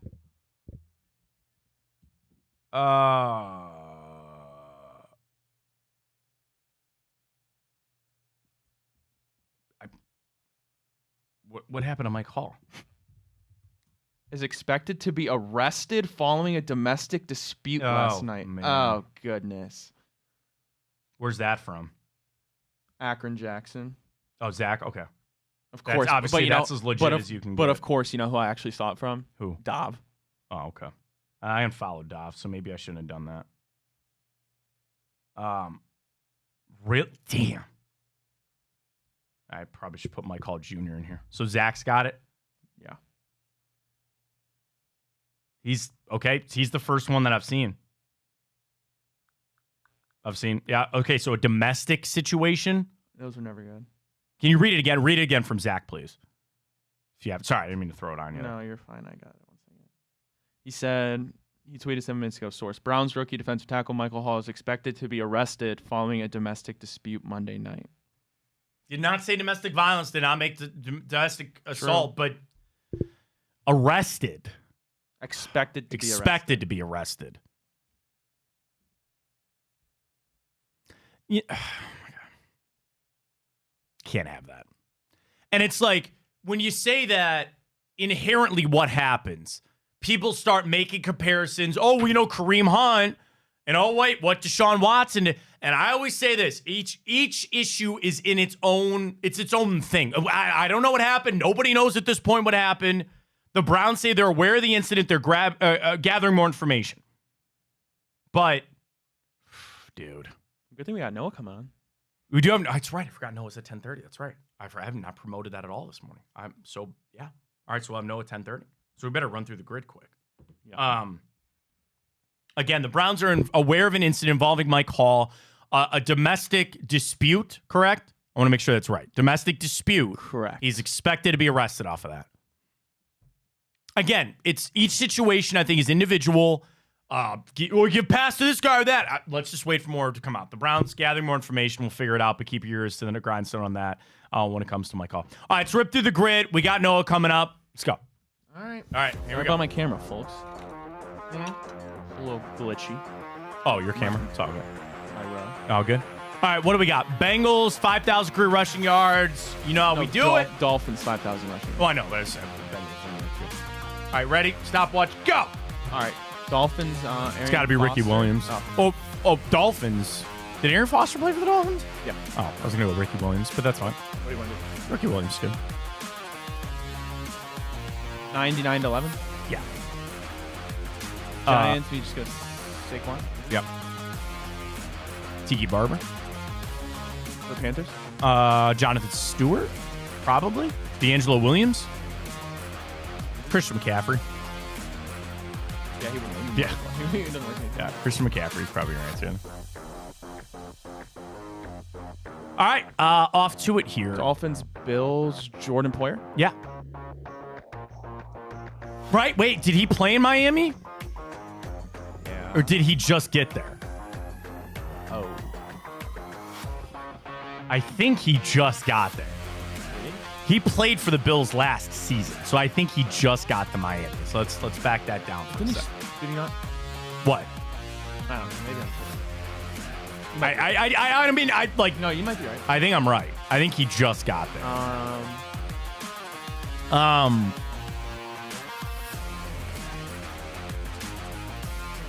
Frank Gore. Did he play for the Dolphins? Okay, go Frank Gore. I think we just need to start trusting ourselves a little more, but there's a lot of reasons to not trust it. Okay. Bengals Dolphins, is that not... I keep wanting to say a quarterback, like not A.J. McCarron. There's a quarterback that's like gnawing at me with that, and I don't know what it is. You want to know why? Because it's probably Ryan Fitzpatrick. Did he play for the Bengals? I think he did. I'm almost positive he did. I don't know. Hold off on that. There's something gnawing at me. Dolphins Bengals. Well, Mike Gesicki just got there. No. What? Yeah. No. Yeah. Mike Gesicki just got to Cincinnati. Right. Yeah, he just got there this year. All right. Bills Giants. Tyrod Taylor. Bills. Why is that the picture of Tyrod Taylor? Why is he so... It's like half of his face. I can't even get that low on the camera. It's like this. Yeah. It's like this on the That's camera. Why the hell is that Tyrod's picture? That's a crazy shot. Poor All Tyrod. Bills Panthers. Is that not... No, I'm tripping. That's not Curtis Samuel. He just got there. He just got to the Bills this year. So it works. Wait, no, Curtis Samuel. Yeah, he was in Carolina, but no, it doesn't work yet. He just got there. Eden. No. EJ Manuel? I thought the same thing for a second, but I don't know. Stephon Gilmore? Do you play for the Bills? Yeah. No. I don't know. Ted Bridgewater? Do you play for the Bills? I don't know. All right, hold off on that. Bengals Panthers. Is that Von Bell? Bengals Panthers. Von Bell? Yeah. I know he was in New Orleans, but we could go Hayden Hurst. Oh, you do love Hayden Hurst. Go Hayden Hurst. Yeah, he played for the Bengals. Yeah.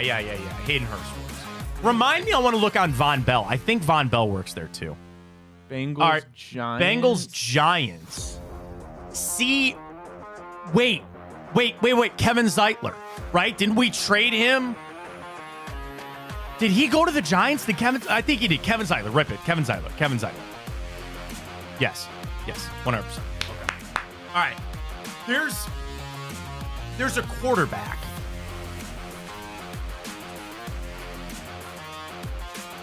It's obviously not Andy Dalton. Not Carson Palmer, is it? No. There's Marvin Jones didn't play for the Dolphins. I don't think so. He went to Detroit. I know that. I mean, like Eli Apple. Did he play for the Dolphins? Why do I feel like he did? I think he did. I'll listen to that. Rip it. Eli Apple. I like it. Right? Yeah. You're right. 100%. Good job. All right. Final one. All right. Bills. Panthers.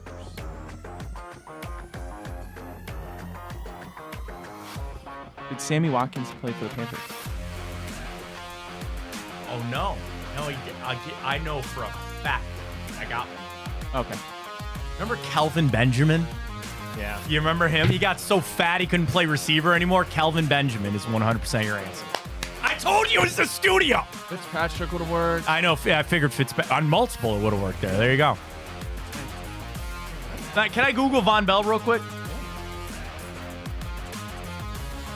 Because I thought that was going to work for Bengals Panthers. It would have worked. Yeah, it would have worked. Would have been. Yeah, he was there last year. All right, well done. Very well done. I'm telling you, man. It's the studio. That's where it is. All right, so Noah Weiskopf is going to join us this morning. This Mike Hall situation is the one that's breaking news this morning. So again, from Zach Jackson of The Athletic, Mike Hall was involved in a domestic situation last night, and he is expected to be arrested today. Browns rookie Mike Hall is expected to be arrested following a domestic dispute Monday night. Obviously, we don't know anything that's going on because, and again, I'm not making a case of I don't know what happened. So I really don't. Domestic could be a brother situation. We instantly think of what? This is a domestic situation with a female, right? A girlfriend. I don't think he's married. I don't know. A situation like that does not have to necessarily be that way because the only report is a domestic situation. Now, that being said, you've got to get the information, right? And it's so hard, Ryan, because when things like this happen, this is serious stuff, okay? This needs to be taken serious. You sit there and be like, Matt, you gave Kareem Hunt a pass way back in the day. And I said, yes, I did. Because Kareem Hunt took accountability for his actions, okay? He made a mistake. He took accountability for it. And as long as that happens, it's not that I completely set aside what he did was horrible and vile. And he needs to be held accountable for that. And he missed out on time, and he served, I don't think he went to jail, but you know what I'm saying. The same thing here with Mike Hall. I don't know what happened, so I need to see where it is. And if he takes accountability for this. But also, as the Browns handle this, they've had situations with players before. The Browns are not one of these organizations that I think that this is a consistent thing, okay? They have players that have had run-ins with the law in several different areas over this organization, over this current regime. Ryan, they're no different than a lot of teams.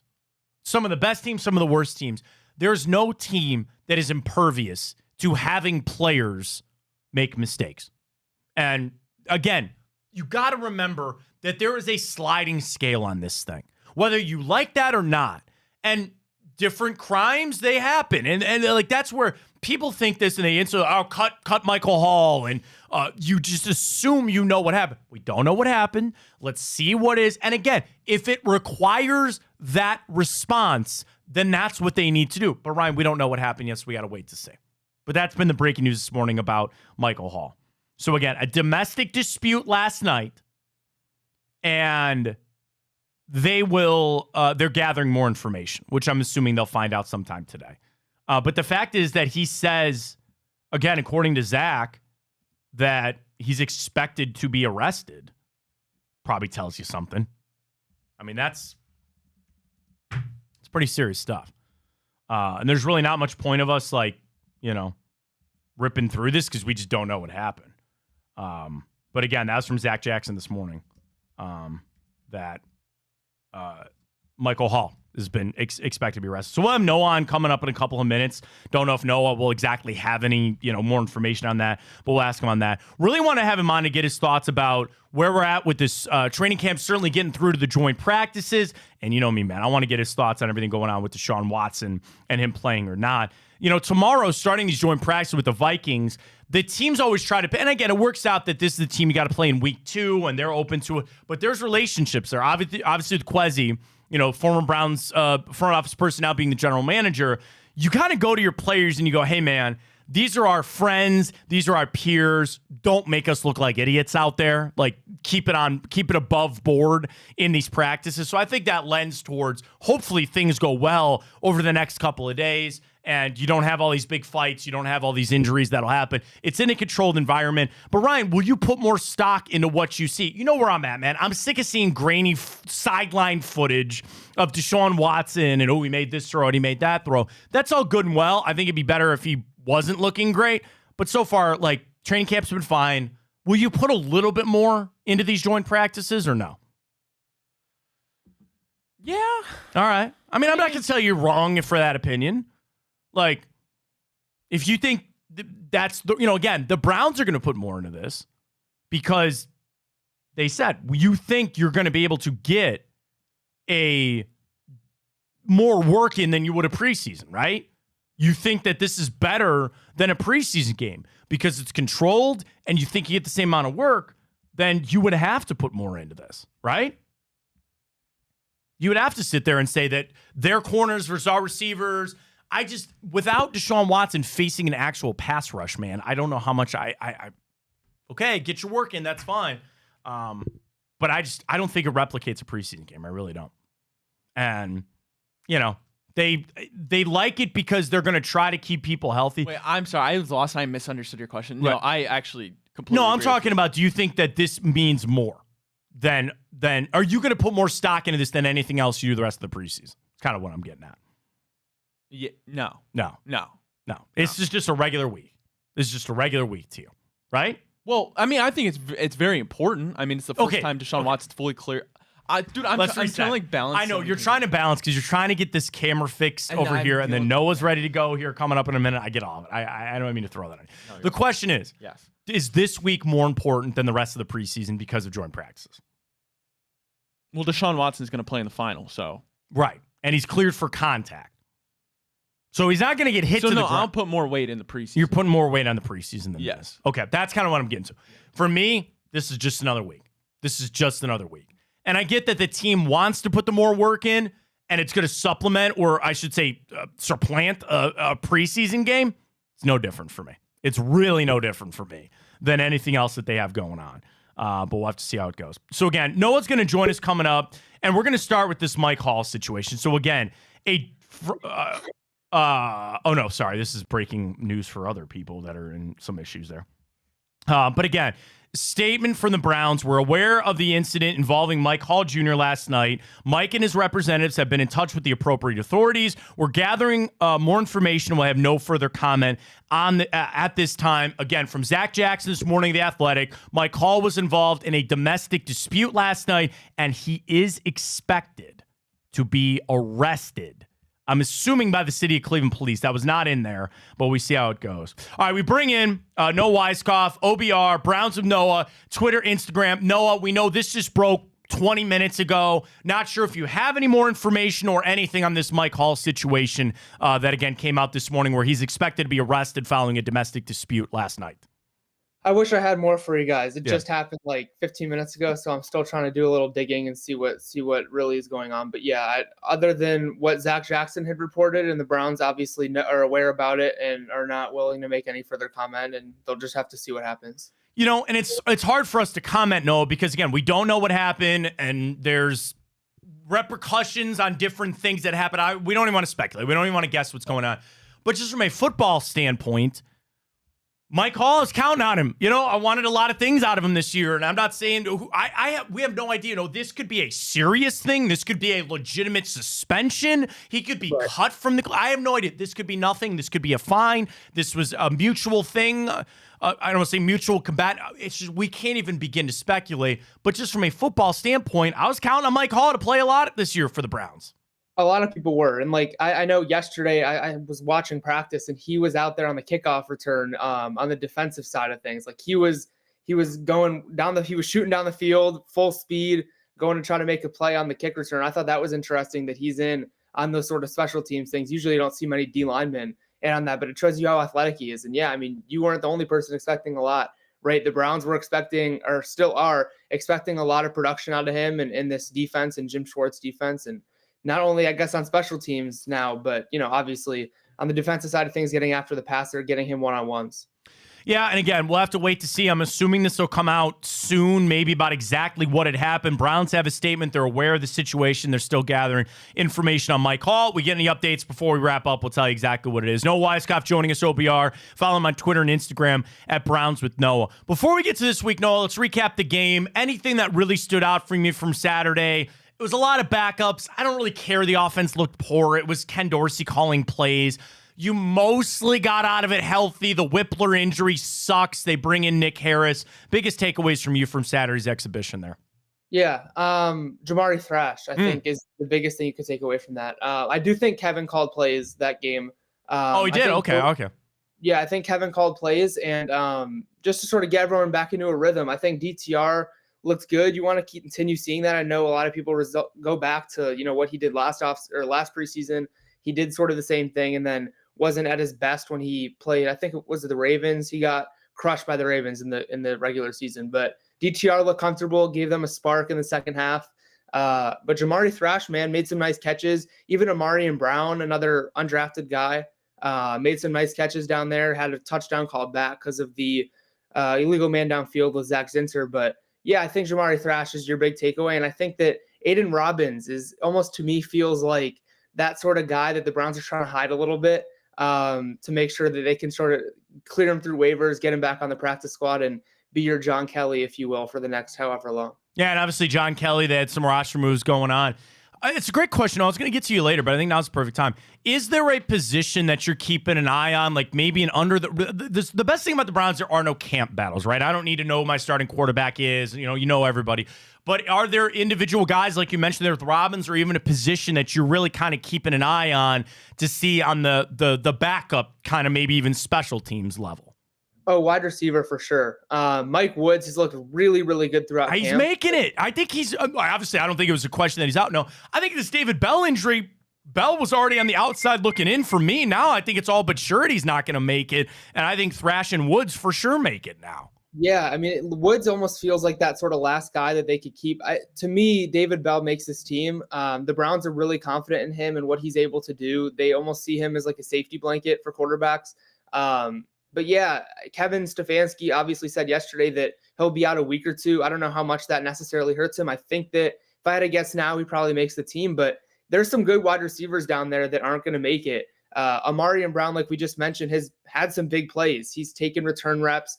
He's an undrafted guy that's probably right now on the outside looking in, but needs to be able to do that on special teams if he has a shot. Mike Woods, we mentioned. James Prochet has been getting first-team returns back there. He was the Browns' punt returner last year, so he can make a genuine impact on special teams. But then, you know, where does he come in that wide receiver role? We don't really know. So I think there's a lot of good wide receivers in that room that we'll have to continue to play in the preseason and see where they land. Obviously, like Jamari Thrash is probably a lock for this roster, especially after his performance. And then you have the top however many guys set with Amari, Jerry Jeudy, Elijah Moore. So we'll just see. We'll have to see. Think the kick, now that we saw, it's obviously Tillman. And I guess just real quick on that, Noah, let's run through the room. So we know Cooper, we know Elijah Moore, we know Jerry Jeudy, Cedric Tillman. So there's your 4. Yeah. And then again, if I give you Thrash and I give you Michael Woods, there's your 6. And again, a couple of those guys can do it. Bell on the outside looking in, trying to fight your way with Prochet if he's your returner. Like, that's, I think it's David Bell. Like, dude, I hate to tell you, man, I think that's borderline set in stone at this point. I don't know if I'd go that far. We'll see, right? Yeah. Only time will tell. We'll see if they keep the Browns, ever since Kevin has been here, have kept 6 wide receivers. We'll see with the new rules, with the new kickoff rules, if they elect to keep another receivers to sort of make sure they have that guy back there that they want. Right. But there's also been running backs taking those reps. You can't rule out, like, Pierre Strong has been taking those reps back there. There's some running backs too that can make an impact in the return game. So we'll just have to see, but it's really interesting. Noah Weiskopf joining us, Browns with Noah, Twitter, Instagram. Drop the follow there for all the info that you need. So we go to this week, these joint practices, where I know Kevin Stefanski says, hey, these are just as good as a preseason game. Noah, I hate that Deshaun Watson is not going to see live action pass rush until the Seattle game. We'll get to go on this season. That's just me. Do you have any concern over that the fact that he's only going to play in that final preseason game? I think that if it was me as the head coach, I would want him out there maybe a series or 2 in the second game. But, Kevin has been consistent in what he's done. This has been his plan ever since he's been here. It's not anything new with Deshaun this year. That's what he's always done. That's what he believes in as a coach. And obviously everyone's around him and supporting him in that decision. So I think that that's what we've seen in the past. That's what it'll happen again this year. And I think that these joint practices too will get him a lot of those opportunities as well. Although it's not a game, these guys are going to be going hard at each other. It's going to be another team opposite you that's not the same jersey, that's not your teammate. So, I mean, it does try to simulate what a preseason game would be. And I think that it's close enough to not be too worried that he's not playing in the second game. But again, if it was me, I would probably throw him out there for a series or 2. Yeah, I would too. And again, I think it's just more about when people talk rust, no, I just keep thinking it's rust about feeling that pass rush. And, I brought up a stat from Warren Sharp that Deshaun Watson was near the bottom of the league and avoiding pressures that resulted in sacks. He wasn't good at it last year. And ironically, Joe Flacco was the 3rd best quarterback last year in doing that. But anyway, it's like, I just think that's what he's got to start to feel a little bit. As you'll be out there for it, any real battles that you want to see? Like, we were talking about the corners and the wide receivers. They always seem to be the ones that get in the fights, by the way, at these joint practices. So I'm like watching MJ and Denzel. But these are going to be big tests because Jordan Addison, I'm assuming Justin Jefferson will be out there for a little bit of it. But that receiving core, Hawkinson, like, I think it's going to be pretty interesting. Now, of course, what happened? J.J. McCarthy's got a knee injury, so you expect to see a lot of Sam Darnold. But I think of all the matchups that I'm going to see, I think their receivers versus our DBs, that's something I'm going to keep my eye on. No doubt. And I know you mentioned these fights, and they're trying their best. They don't obviously want to get into these fights. That happens with football, right? Kevin's going to talk to his team if he hasn't already. We talked to Emerson yesterday, who said that, they don't want to fight. They want to keep it professional, but it's football, right? Like, this kind of stuff happens.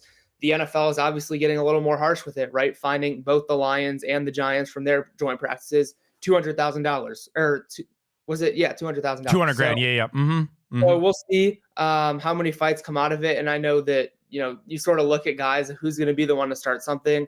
We talked about it yesterday at practice. I think that an underrated name, an underrated guy to start something with probably good odds would be a Brady Breeze. Okay. He laid a hit on Sean Clifford in that Packers game right next to the out of bounds line that was very, very borderline to being a flag. They didn't call it. So it seems like a guy who's feisty. He's been playing really well too, probably giving himself a shot to stick here in Cleveland. He's been playing really well. Yeah, sometimes you need get on the coach's radar. Sometimes it's for not a good thing, but at least you're on the radar. I had a coach tell me one time, he goes, you're never going to make the team if you're not on the radar. And you can get on that radar for a lot of good things. Sometimes you get on the radar for a bad thing. Starting a fight, getting all going, that kind of stuff. We'll have to see how it goes. Noah Weiskopf joining us, OBR, Browns with Noah. Follow him for all the info as we get ready to go for that. Noah, I know it's, you follow the team, you cover the team kind of there, but the big story has been a lot of this conversation about the stadium and the dome and what they're going to do and just kind of this back and forth. I just want to give you the platform. You're a younger guy like Ryan on this show, and I'm a little older, so like I remember when the stadium was built and just the fight going back and forth. No, I want to ask you, as a younger guy, maybe not even as like a Browns reporter here, as a younger Clevelander, what's your take on the stadium situation?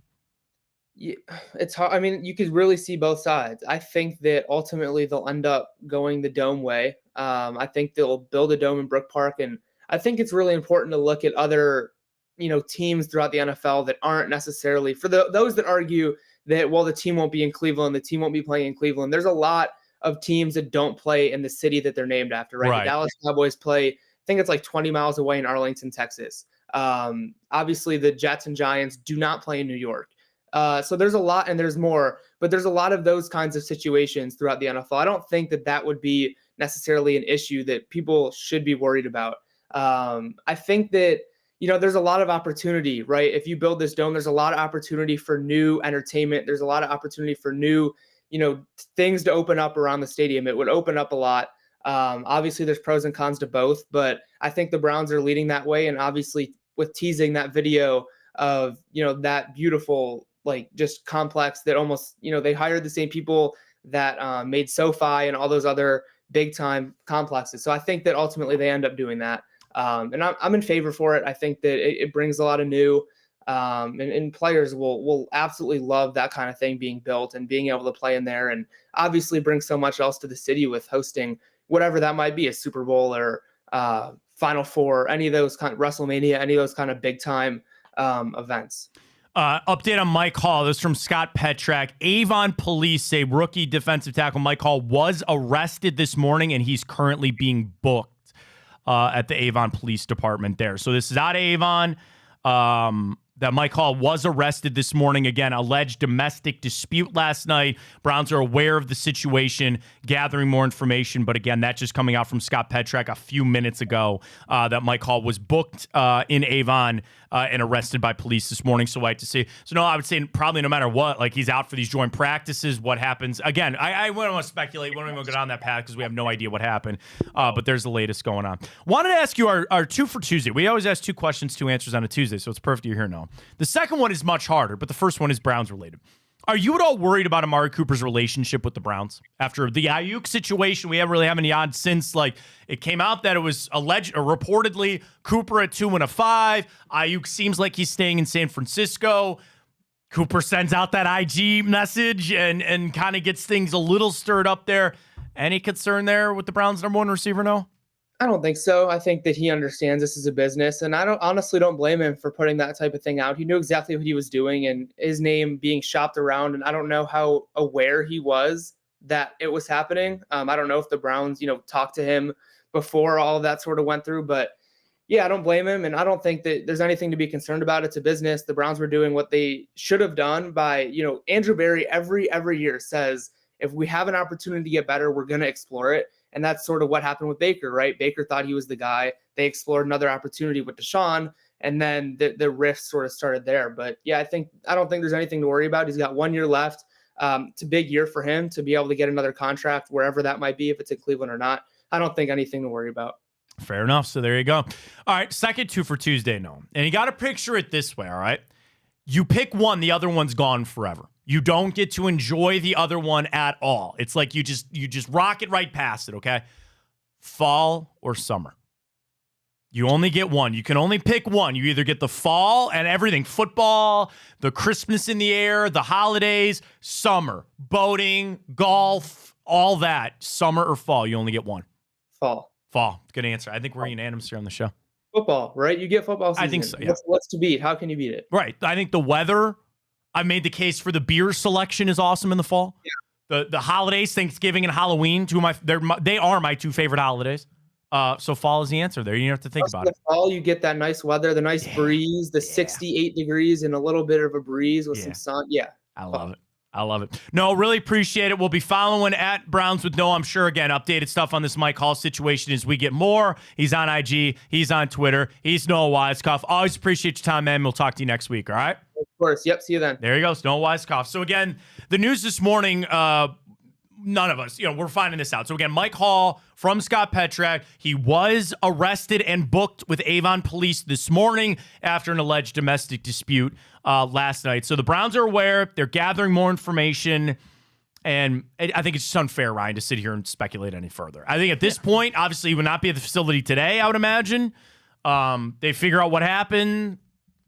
Who knows? We'll have to remain to be seen on everything that goes there. Yeah, I mean, just for... You Googled what a domestic dispute is. Dispute, when people who live together, usually family members, have a big argument that can sometimes turn violent. Well, see, okay, here's the thing. And again, we don't know. He's from here, too. So it's not like this was also Streetsboro, where he lives, was out in Avon. Who knows? And again, it's unfair to speculate on anything that happened. He was arrested. He was booked with Avon PD.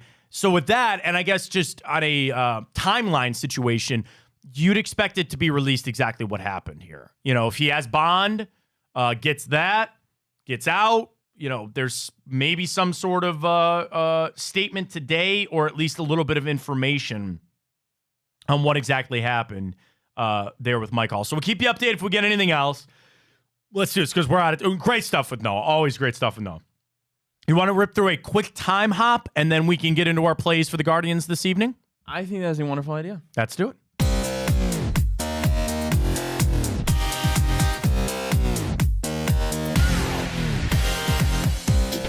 All right, we tell you what happened here on the 13th of August, the date. We head on back 4 years ago today. Ryan, do you remember when Zach Plesac posted his Instagram video explaining what happened when he and Mike Clevenger got caught breaking COVID protocol? I remember him breaking protocol. Remember I don't protocol. Remember the video, though. So he posted an Instagram video trying to explain his side of things. And listen, he's a young guy.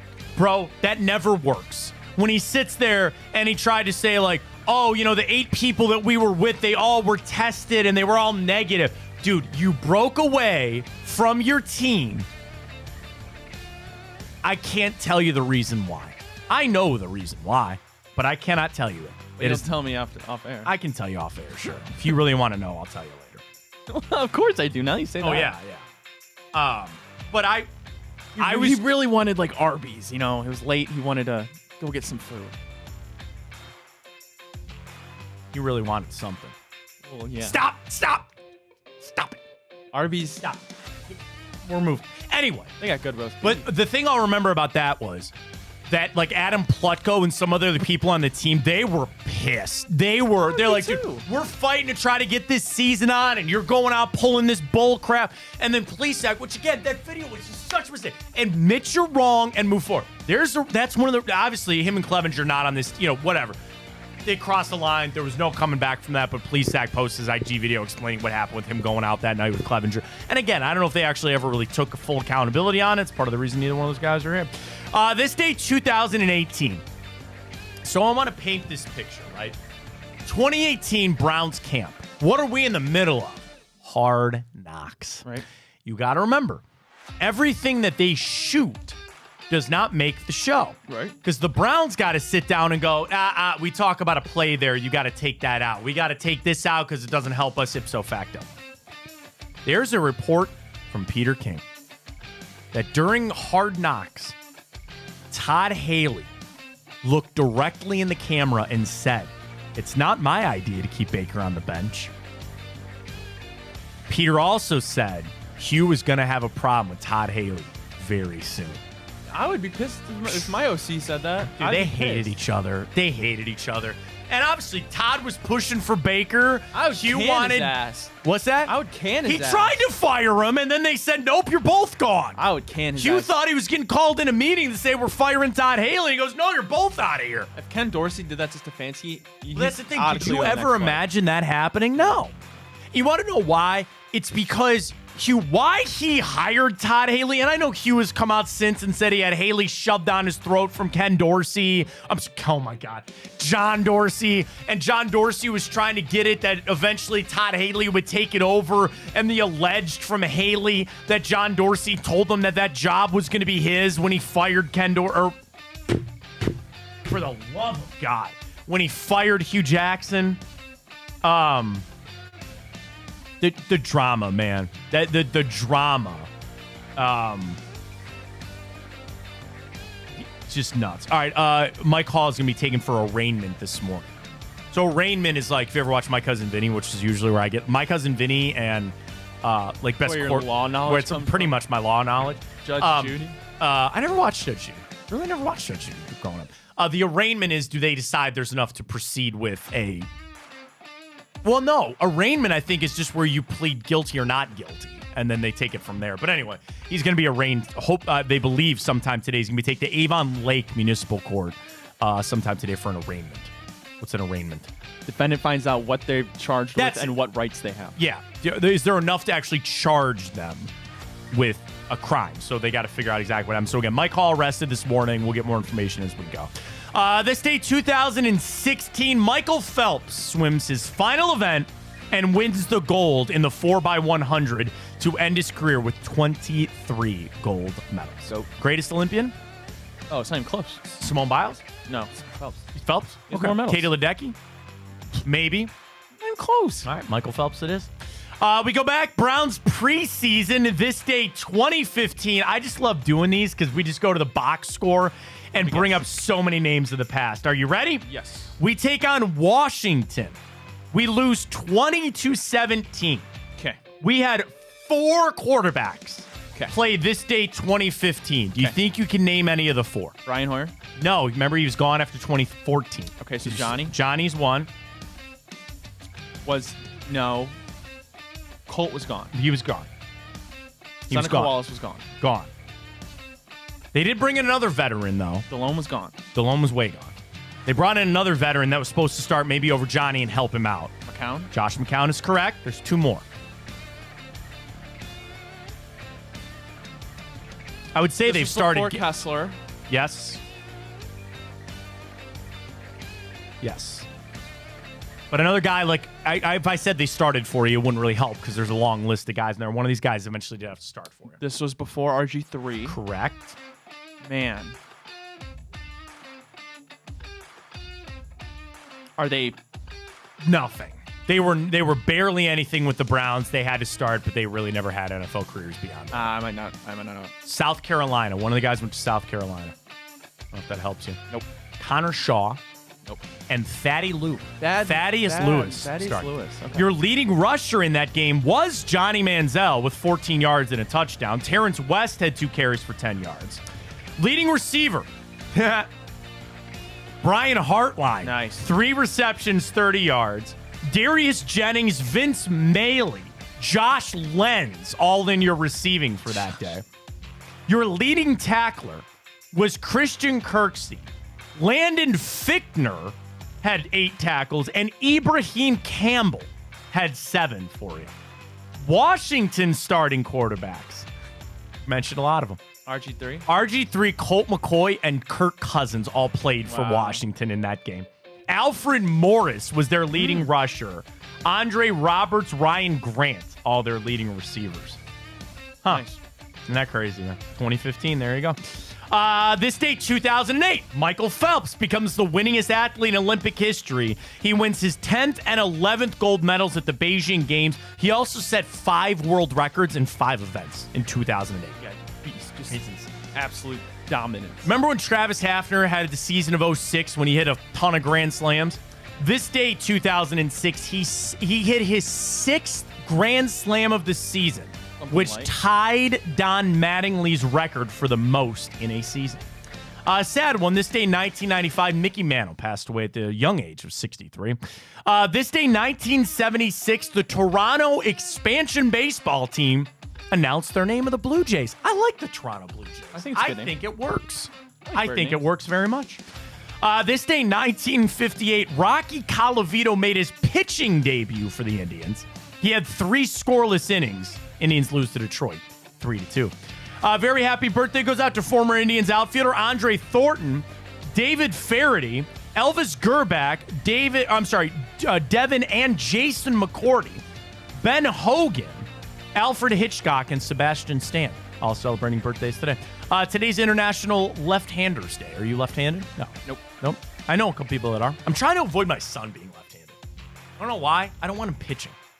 Remember when you were a kid, if you were a lefty, you were like automatic that you had to pitch? I don't want my son pitching. First base? Well, no, the thing is, I also, want him to be able to play the infield and catch if he needs to. He's got to be right-handed. Right. I think he's a lefty swing, though. Like, he swings golf clubs left-handed. I think he prefers to swing a bat left-handed. Oh, that's perfect. That's fine. I don't care. The only thing is, he won't be able to use my golf clubs, but lefty golf clubs are usually cheaper, on the secondary market. And you know what they say? Augusta is set up for lefties. Get there one day, I hope. All right, 3 movies and a television show for you today if you're ready to go. Let's slurp through 'em. All right, we got to go. 2010, an ensemble cast movie that has several sequels following all the action stars that you would ever want. Fast and Furious? No. All the action stars. Yeah. A lot past their prime, but... Expendables? That is correct. That's Expendables. right? Yeah, Oh my God. Expendables. Wow. Yeah, Expendables. Expendables 2010. The first one was solid, right? You're like, oh my God, it's, Jason Statham, and you get Jet Li and Dolph Lundgren, and obviously Sylvester Stallone. But I also liked how they would sprinkle people in, like, okay, here comes Bruce Willis, and you get, Arnold Schwarzenegger eventually, and Wesley Snipes, like, Expendables. Can't say I watched many of the sequels, but the first one, this day, 2010.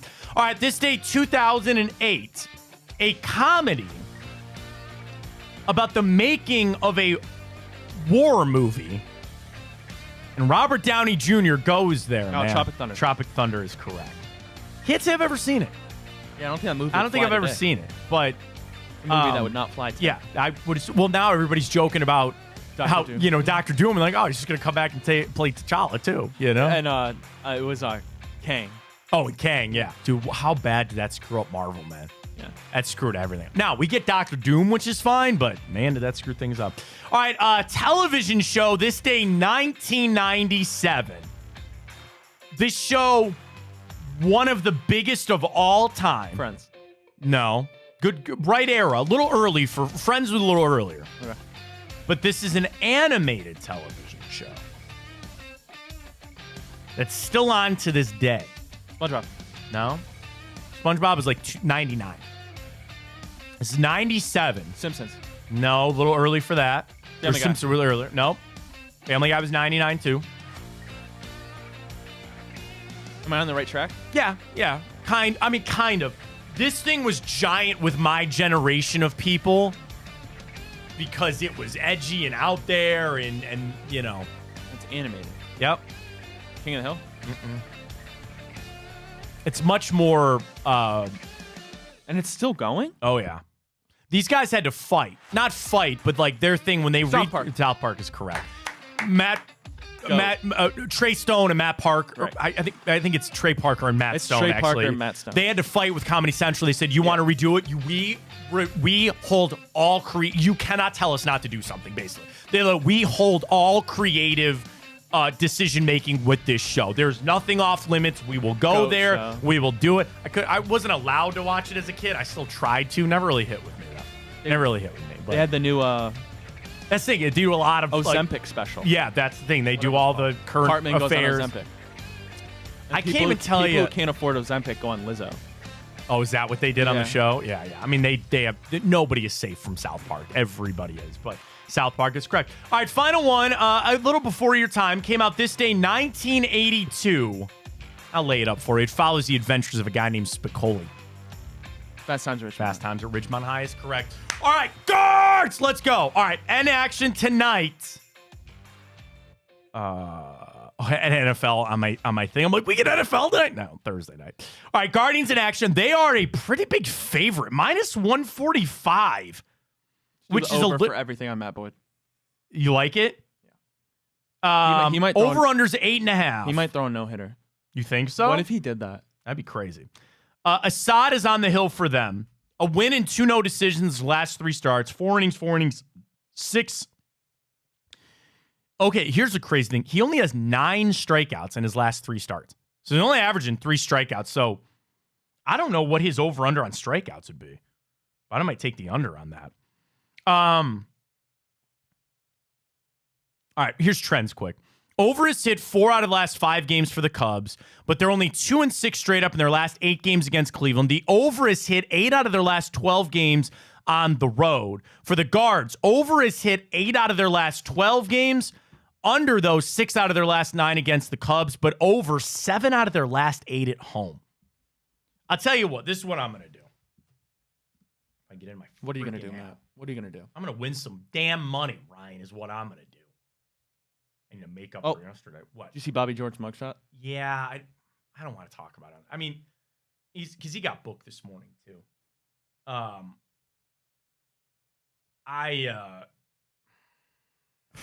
can't talk about it. It's not that I can't talk about it. It's just there's gonna be more that comes out on that. Just pay attention to that. All right, I think the Guardians win, so I'm gonna take the Guardians minus a 1.5. Will you give me strikeouts, Matt Boyd, to hit 4? Yeah, he might throw 12. I'm plus 190. Can I do under? Javier Assad's strikeouts is over under 3.5. I kind of like the under. What do you think? That's yeah. Lane Thomas might strike out 3 times. Dude, why are we crapping on my boy? Why are we crapping on my boy? You know what? I kind of want to put him in this now. Lane? To get a hit. All right, give me 1 hit for today. Do Lane. Do the like curse breaker. He's not on here. I got Juan Ramirez, Jimenez, Naylor. Oh, no, Lane Thomas is right here. Put him on there? Yeah. All right. Guardians to win by a 1.5. Matt Boyd, 4 strikeouts. Lane Thomas, 1 hit gets me to plus 300. You like it? I love it. $10? $10 gets me 40 back. You like it? I do. Boom. Done. In there. Get after it tonight, guards. We'll see how it goes. I feel pretty confident that they're going to get a win tonight. And you know me in the 1.5. That's where I like to go. All right, coming up, do a special edition of Hanford today. I think they're recording today. So they'll be up today. We know Josh and Maria Cribbs. Don't forget about Enter the Jungle, James Rapine and crew. That'll be all over with us. Is it already after 11 o'clock? Oh, my God. We got to go. BigPlay.com for our outing coming up on August 31st. And we'll talk to you tomorrow. For Ryan Tyler, I'm Matt Fontana. As always, take it easy.